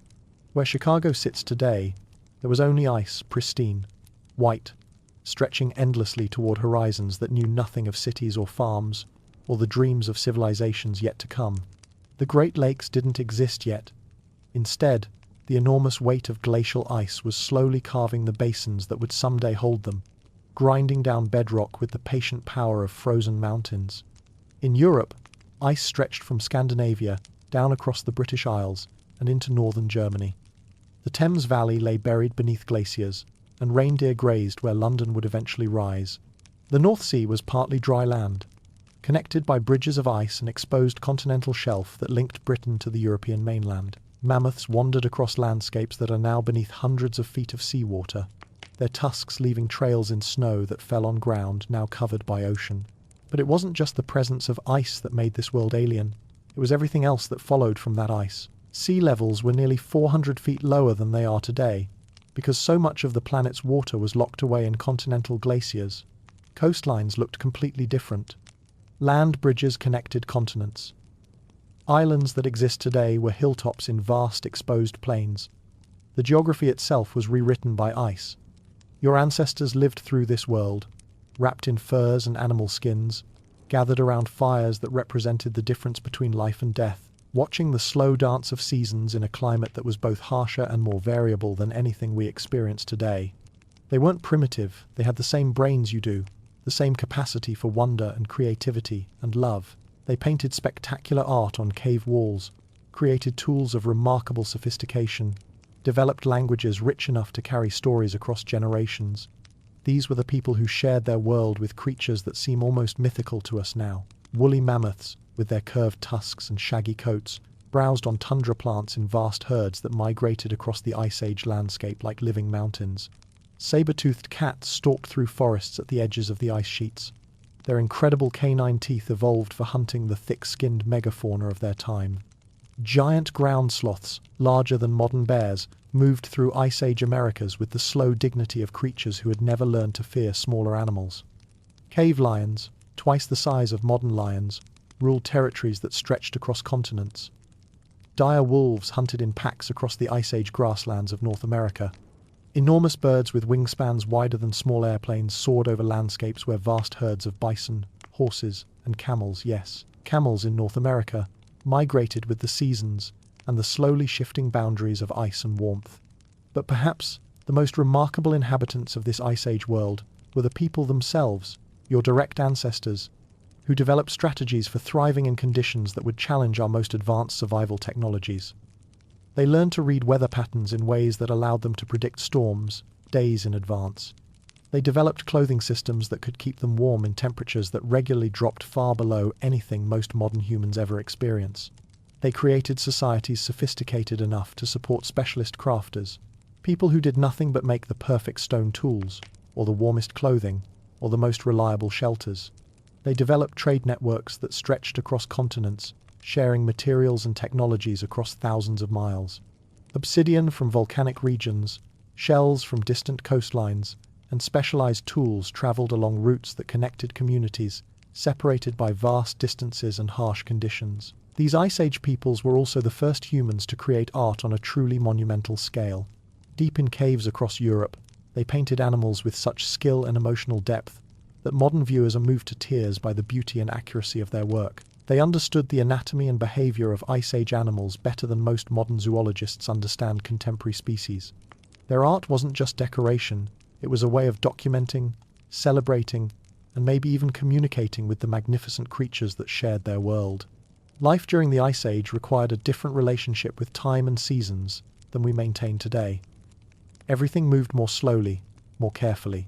Migration routes had to be planned around the advance and retreat of glaciers that moved with geological patience. Food had to be stored for winters that could last longer than our entire modern calendar.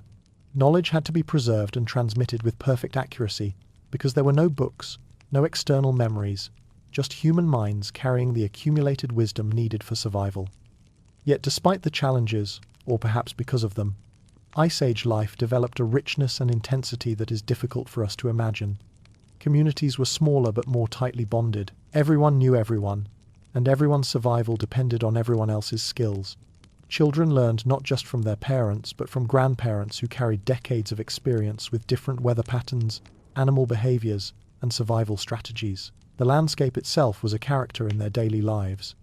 The aurora borealis, visible much farther south because of the altered magnetic field patterns caused by the ice sheets, painted the night sky with lights that danced across their entire world.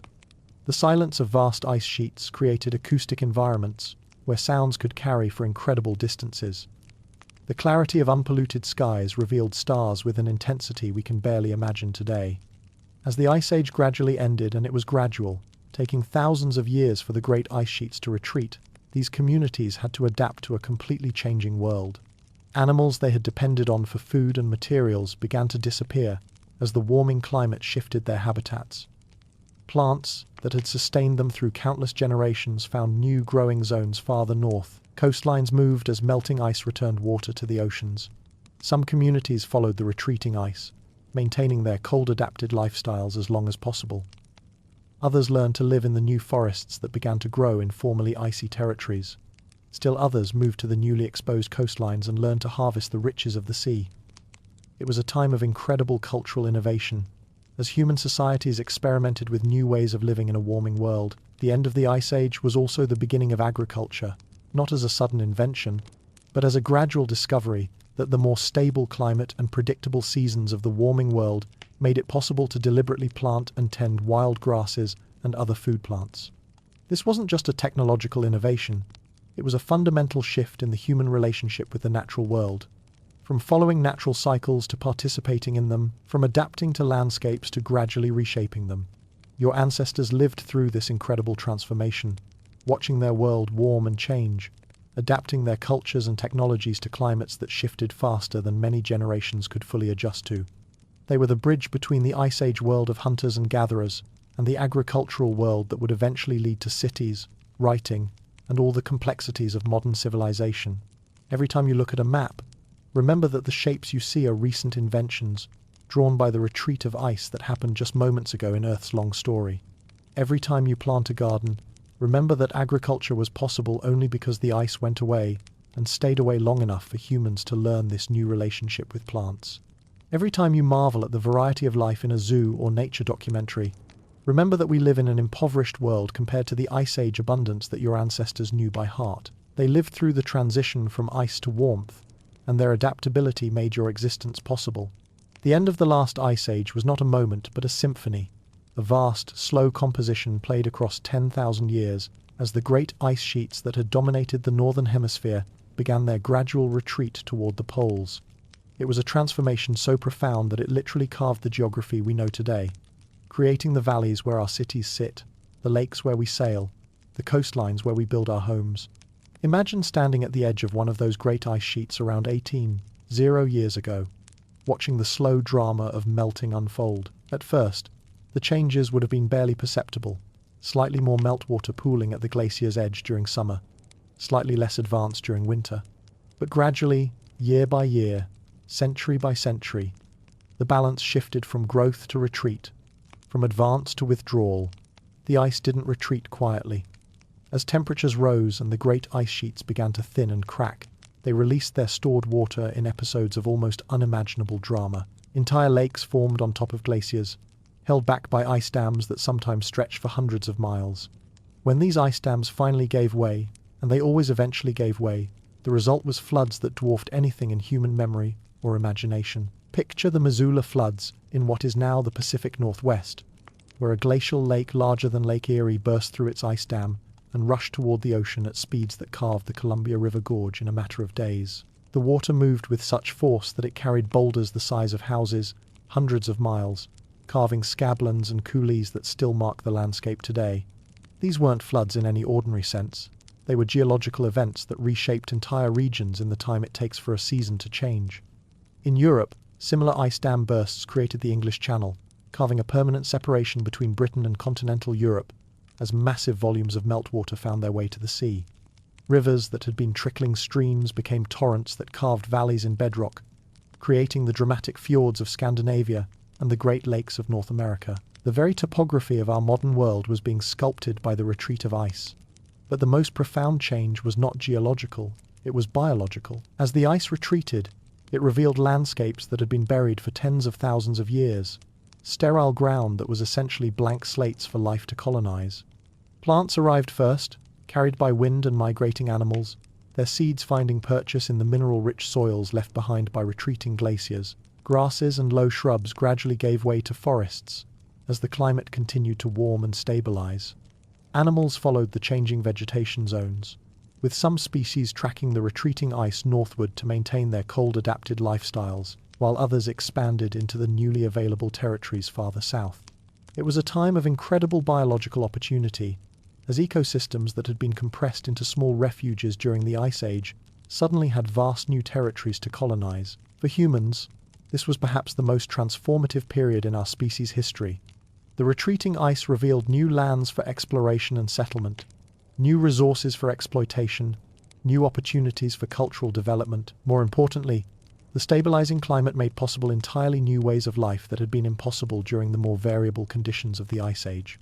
The most significant of these new possibilities was agriculture. The warmer, more predictable climate of the post-Ice Age world allowed humans to experiment with deliberately planting and tending wild grasses and other food plants.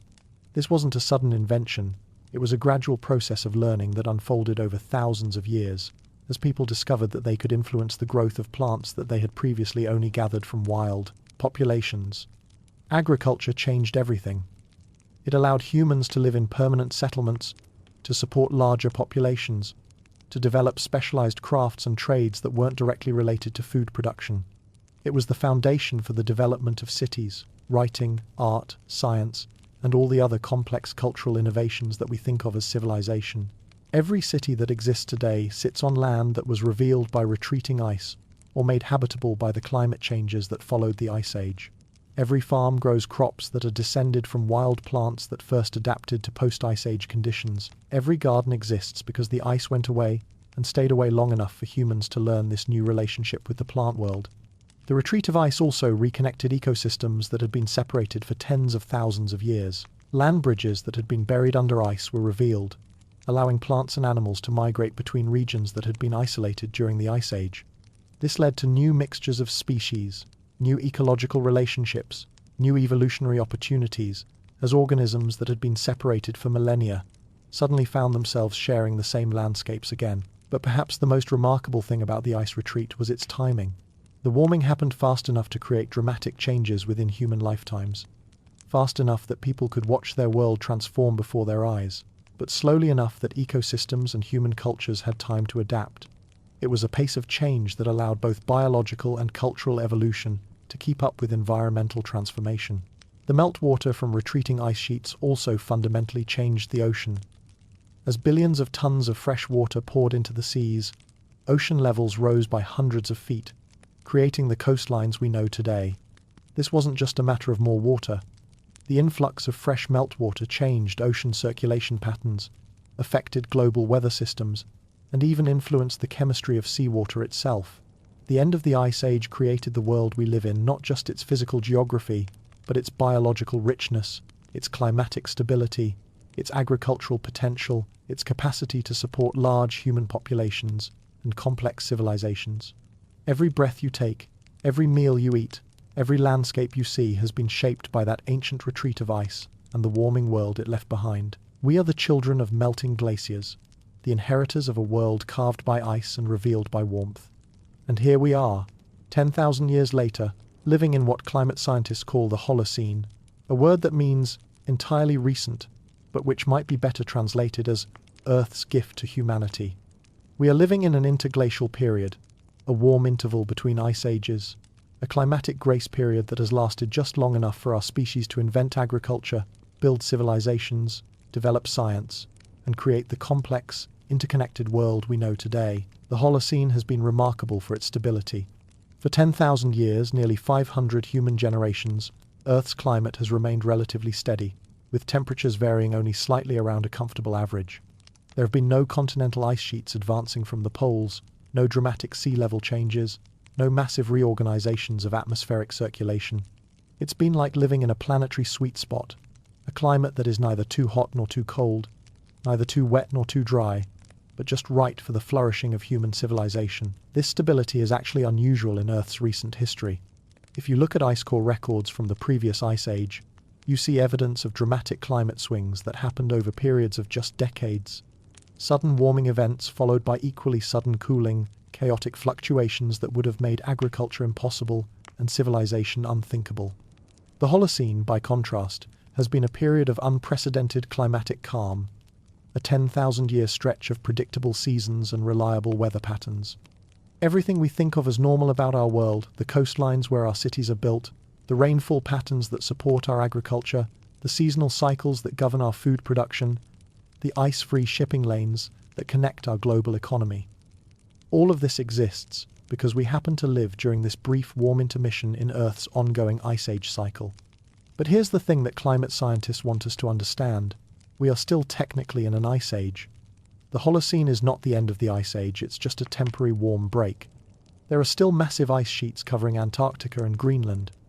The continental glaciers could, under the right conditions, advance again.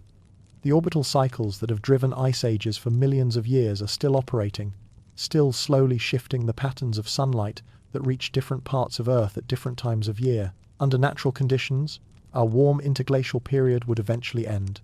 The orbital cycles would align again to reduce summer sunlight in the northern hemisphere. Snow would begin to accumulate year after year in northern Canada and Scandinavia, and the great ice sheets would begin their slow march southward once again. Your descendants, tens of thousands of years from now, might find themselves living in a world where glaciers once again reach down into the latitudes where our cities now stand. But we live in extraordinary times. For the first time in Earth's history, one species, our species, has developed the ability to influence planetary climate systems. We have become geological agents, capable of altering the composition of the atmosphere, the chemistry of the oceans, the temperature of the planet itself. The question that faces us now is not whether the ice ages will return, but whether they can return. We have become players in the climate story, not just observers. But what if the ice came back for good? What if we learned, once again, what our planet looks like when winter refuses to end? As we stand here in our warm Holocene moment, looking back across the vast sweep of Earth's icy history, a question naturally emerges from the contemplation. Will our planet dance with ice again? Will the great glaciers return to carve new valleys and reshape coastlines? Will future humans find themselves living in a world where winter stretches across continents and persists for tens of thousands of years? The answer, like so many of the most profound questions about our planet, is both elegantly simple and beautifully complex. It depends entirely on which forces prove stronger in the great equation of planetary climate. The ancient, reliable rhythms of Earth's orbital cycles, or the unprecedented influence of a single species that has learned to alter the chemistry of its own atmosphere. Let's begin with what would happen in a natural world, a world without human influence on climate. The Milankovitch cycles that have been governing Earth's ice ages for millions of years are still operating, still slowly shifting the patterns of sunlight that reach our planet. The cosmic clockwork continues to tick, bringing orbital configurations that favor ice formation and others that favor warmth, with the same astronomical precision that has driven climate for geological ages. Based on these natural cycles alone, climate scientists can calculate when the next ice age should begin. The mathematics of orbital mechanics suggest that our current warm interglacial period should gradually give way to cooling over the next several thousand years, with significant ice sheet formation beginning somewhere around 0 to 50 years from now, a blink of an eye, in geological terms, but a span of time that encompasses all of recorded human history, multiplied several times over. In this natural scenario, the process would unfold with the same stately patience that has characterized all of Earth's recent ice ages. Snow would begin to accumulate year after year in northern Canada and Scandinavia during summers that gradually became too cool to melt all of each winter's snowfall. Over centuries and millennia, this snow would compact into ice, thicken into glaciers, and eventually grow into the massive continental ice sheets that would once again advance southward toward the latitudes where our cities now stand. The process would be slow enough that hundreds of human generations could adapt to the changing conditions, learning new ways to live as their world gradually transformed from the warm, stable climate we know today to the more variable, challenging conditions of an advancing ice age. It would be a return to the kind of world our ancestors knew, a world where survival required deeper knowledge of seasonal patterns, more robust technologies for dealing with cold, more resilient social systems for supporting communities through harsh conditions. But we don't live in a natural world anymore. For the first time in Earth's 4.6 billion year history, one species has developed the capacity to alter planetary climate systems on a global scale. We have become what geologists call a geological force, a factor in Earth's systems as significant as volcanoes, ocean currents, or atmospheric chemistry. We've learned to move carbon from underground storage into the atmosphere faster than any natural process except the most catastrophic volcanic events. Carbon dioxide, that simple molecule that has played such a crucial role in every climate story we've explored tonight, is once again at the center of the drama. For the past few centuries, humans have been extracting carbon that was stored underground for millions of years in coal beds laid down during ancient swamps, in oil deposits created from prehistoric marine organisms, in natural gas formed from the compressed remains of ancient organic matter and releasing it into the atmosphere as carbon dioxide. This isn't just a small perturbation of natural cycles. The rate at which we're adding carbon dioxide to the atmosphere is roughly 10 times faster than the rate at which volcanoes added it during the Great Warming that ended Snowball Earth. We're essentially conducting a planetary-scale experiment in atmospheric chemistry, testing what happens when you rapidly increase the concentration of Earth's primary greenhouse gas. The current level of atmospheric carbon dioxide, over 420 parts per million, is higher than it has been for at least 3 million years, possibly much longer. To put this in perspective, during the depths of the last ice age, when great glaciers covered much of North America and northern Europe, atmospheric carbon dioxide levels were around 180 parts per million. During the warm interglacial periods, they typically reached about 280 parts per million. We've already pushed atmospheric carbon dioxide concentrations more than 50% above even the warmest natural levels of the recent geological past. This has profound implications for the future of ice on Earth.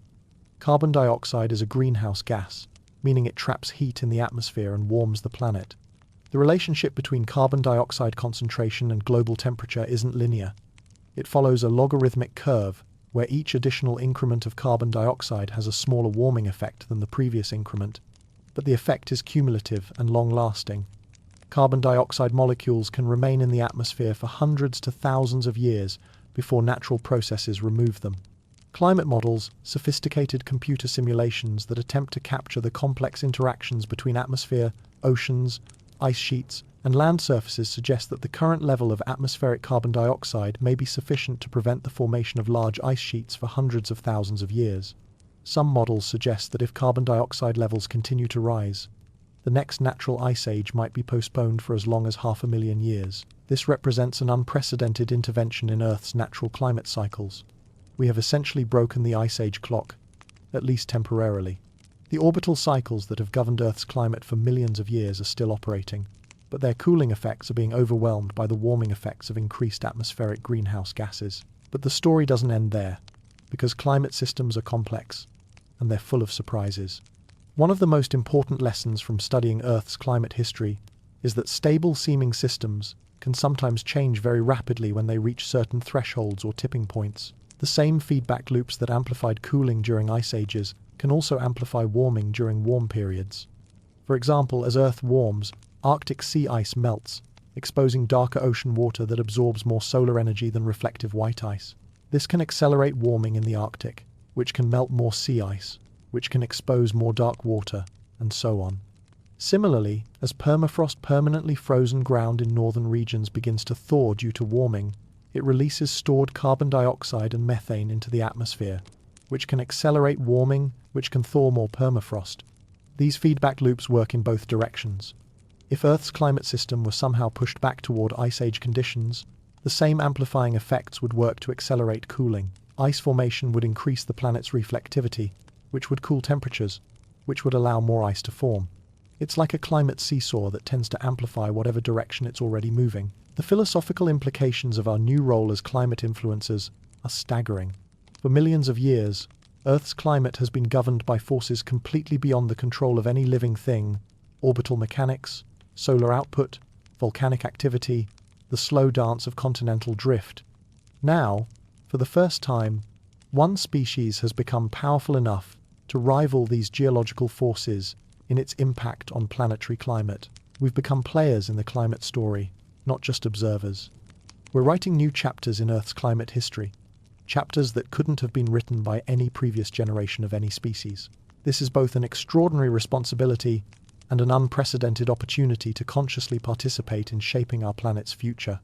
The question of whether Earth will freeze again becomes a question about us, about the choices we make, the technologies we develop, the energy systems we build, the relationship we choose to have with our planet's natural cycles. Will we learn to work with Earth's climate system, or will we continue to overwhelm it? Will we find ways to live that honor the deep patterns that have governed our planet for millions of years, or will we chart entirely new territory in the realm of planetary climate? The ancient ice ages were driven by forces beyond any organism's control. The future ice ages, or the absence of future ice ages, will be shaped by decisions made by beings who have learned to read the history written in ice cores and ocean sediments, who understand the mathematics of orbital cycles and the chemistry of greenhouse gases, who can see both the deep past and the potential futures spread out before them like a vast map of possibilities. We stand at a unique moment in Earth's history, balanced between the ancient rhythms that have governed our planet's climate for millions of years and our own newfound ability to influence those rhythms. The ice ages that carved our landscapes and shaped our evolution are still part of our future, but they're no longer our destiny. They've become our choice. And that choice, perhaps more than any other decision our species will ever make, will determine what kind of planet we leave for the countless generations yet to come. As we've journeyed through Earth's frozen history from the complete ice-covered world of Snowball Earth to the gentle rhythms of recent ice ages, we've been gathering more than just scientific knowledge. We've been collecting wisdom, the kind of deep understanding that can only come from looking at patterns that play out across millions of years and seeing the fundamental principles that govern how complex systems behave under stress. The ancient ice has been Earth's greatest teacher, and tonight, in the quiet contemplation of our warm moment between ice ages, it's worth reflecting on what those frozen epochs have taught us about stability, change, resilience, and the delicate balances that maintain the conditions for life on our planet. Perhaps the most profound lesson from Earth's icy past is about the nature of stability itself.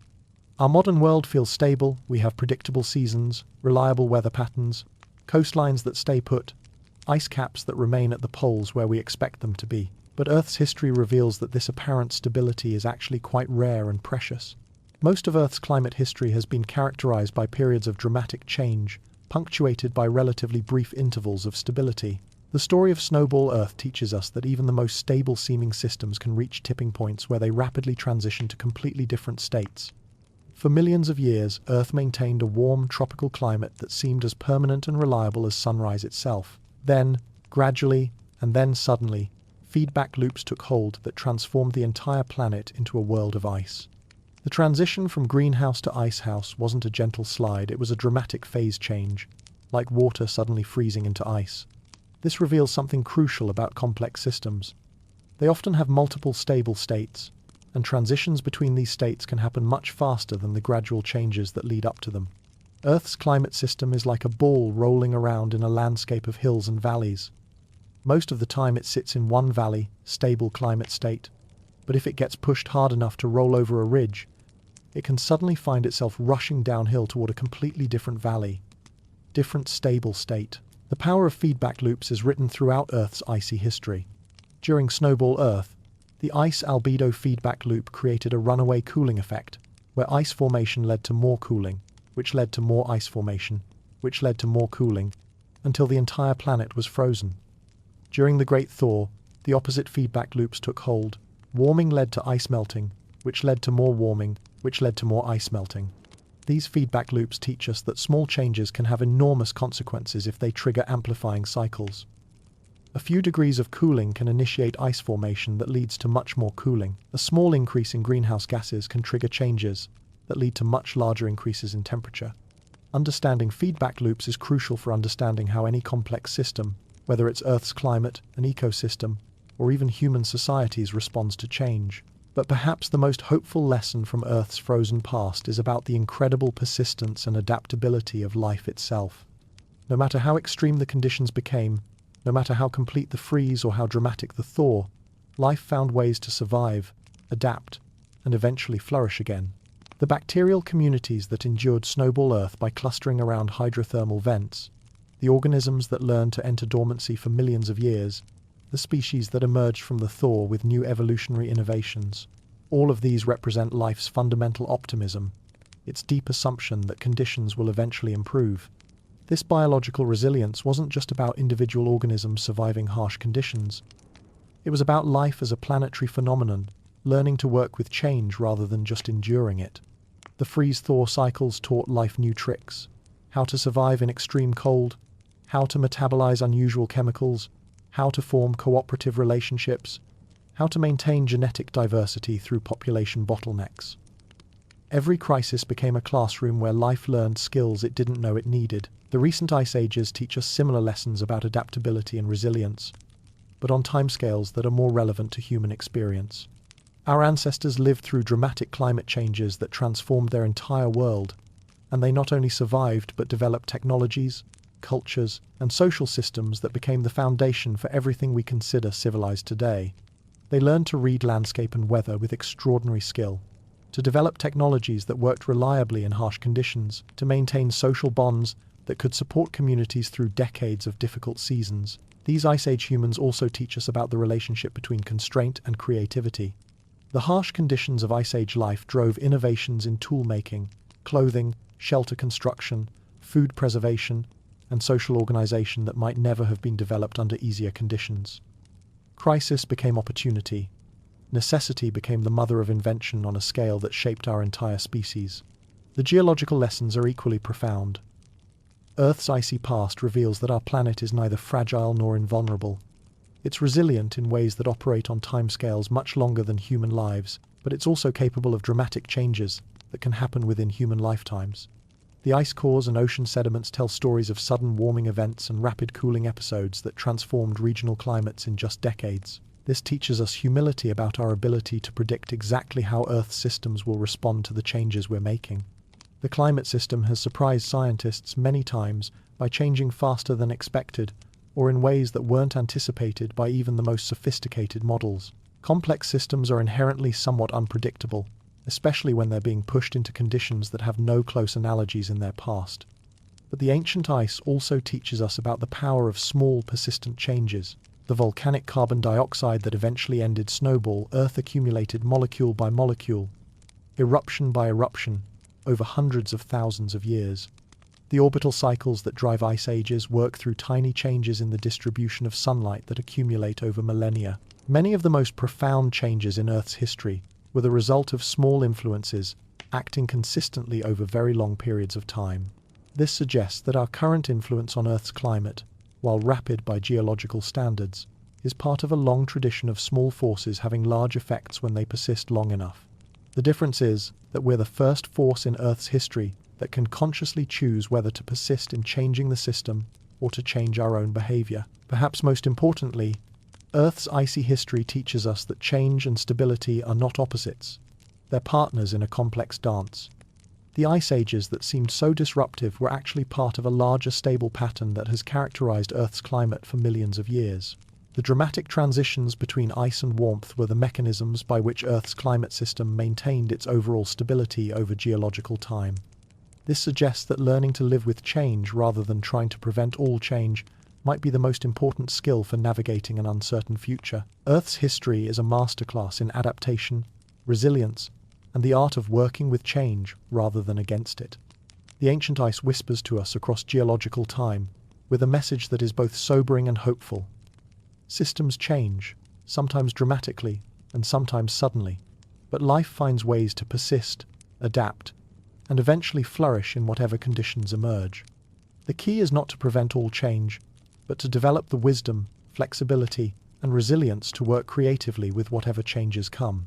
In the deepest cold and the most dramatic transitions, Earth has been teaching the most important lesson of all, that stability and change, crisis and opportunity, constraint and creativity are not opposites but dance partners in the ongoing performance of a living planet. And so here we are, you and I, having this quiet conversation across time and space, living in the brief warm intermission between ice ages, inhabitants of a planet that has taught us so much about patience, resilience, and the delicate beauty of the moment we're in right now.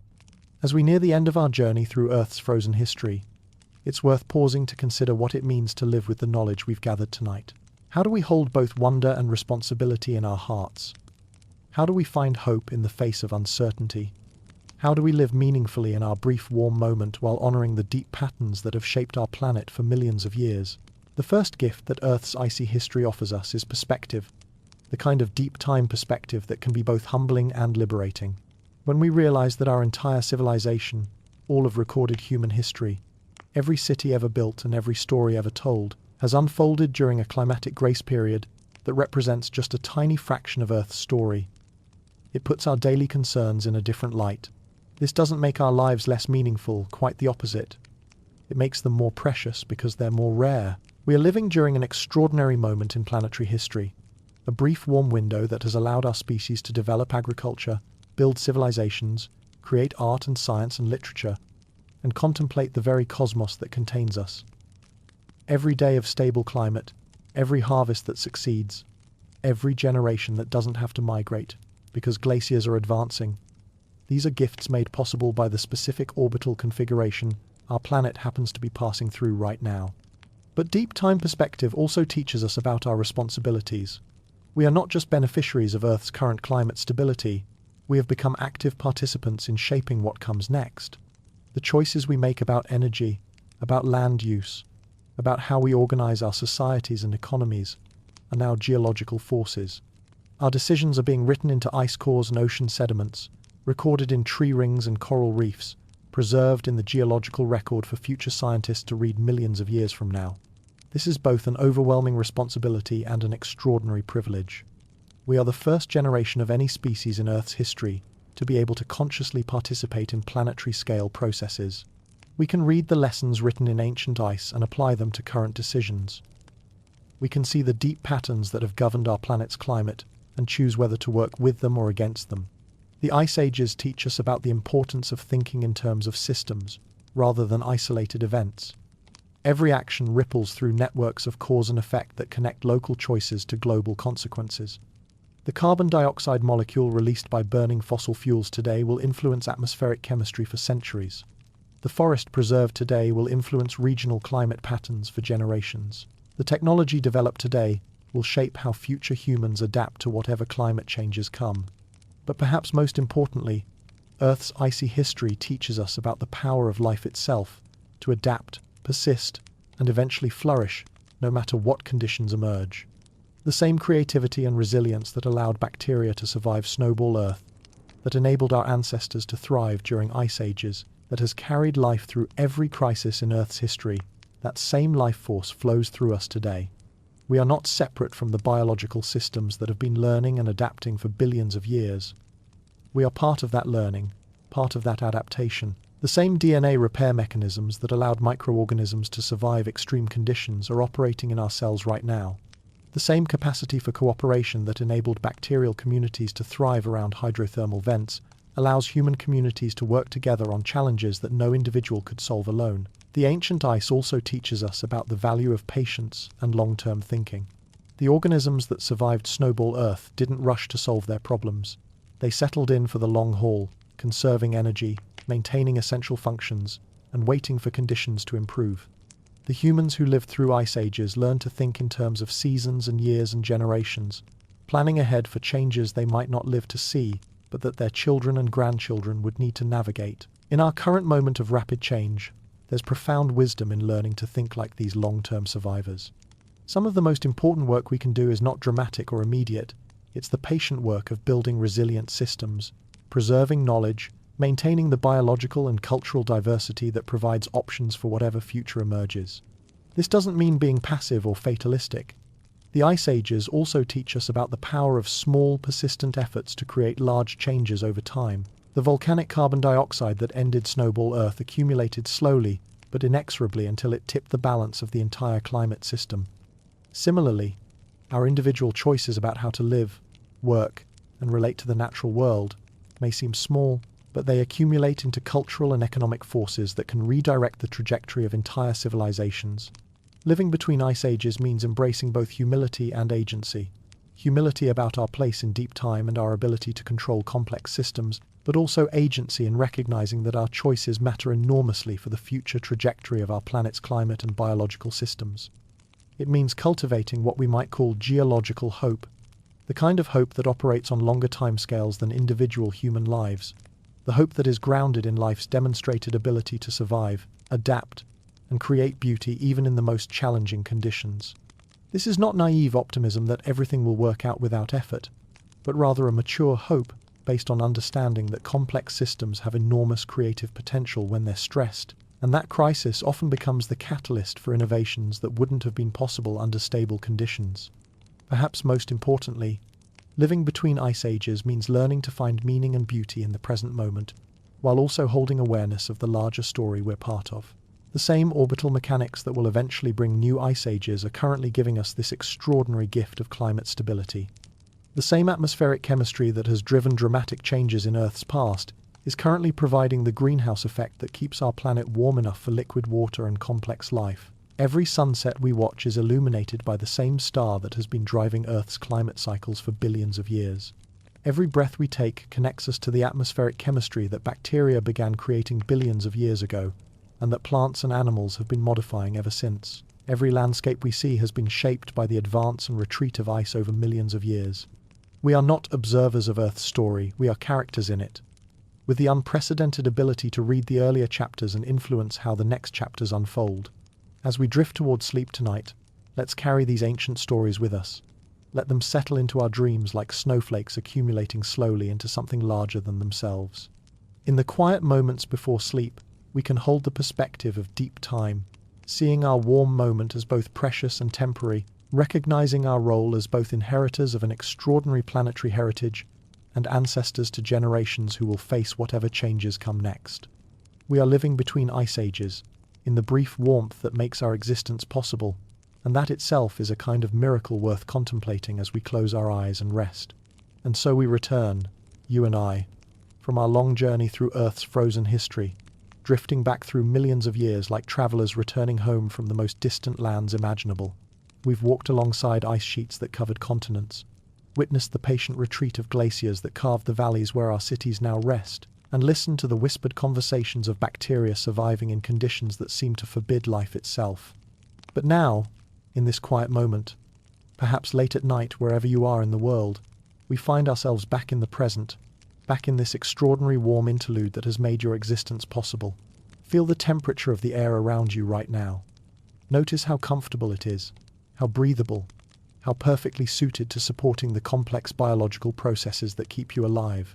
This warmth that you barely think about, this atmospheric chemistry that you take for granted, this climate stability that seems so normal, all of it exists because of the cosmic and geological dance we've been exploring together. Every breath you take exists because the ice retreated.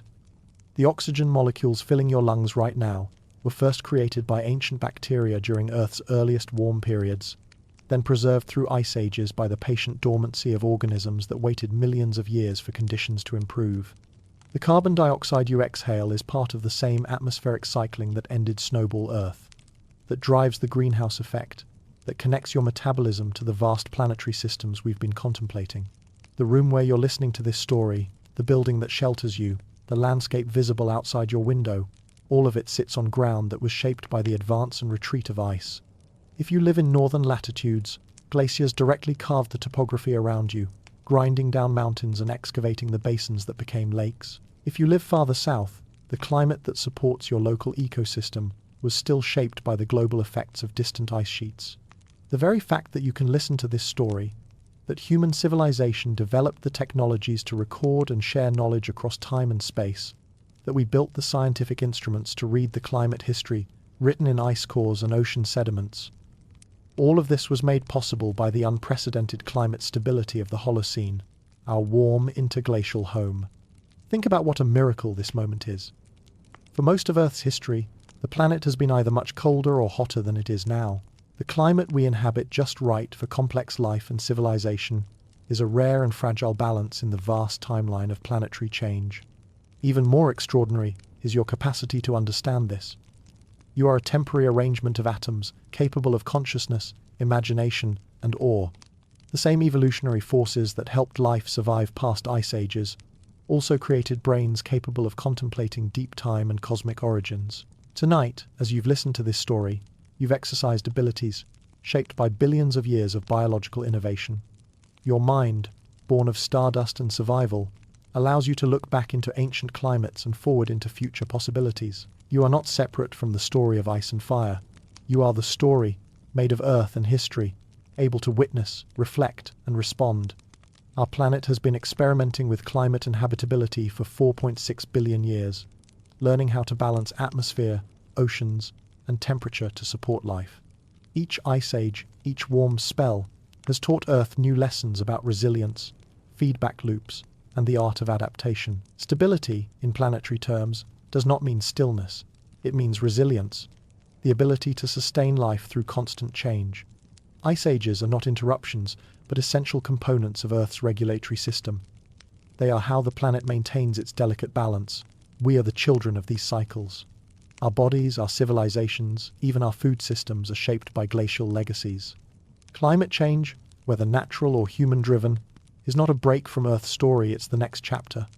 The planet is still learning, and now, so are we. As you close your eyes tonight, remember, you are part of this vast, ongoing experiment. You carry the persistence of microbes that endured beneath ancient ice, the creativity of early humans who painted in firelit caves, the dreams of farmers planting seeds in glacial soil. Even the deepest freeze gives way to spring, Life finds a way, hope finds a way. Sleep well, fellow traveller in time. Dream of Earth's endless dance of warmth and cold, of the past that shaped us and the future we are helping to shape together.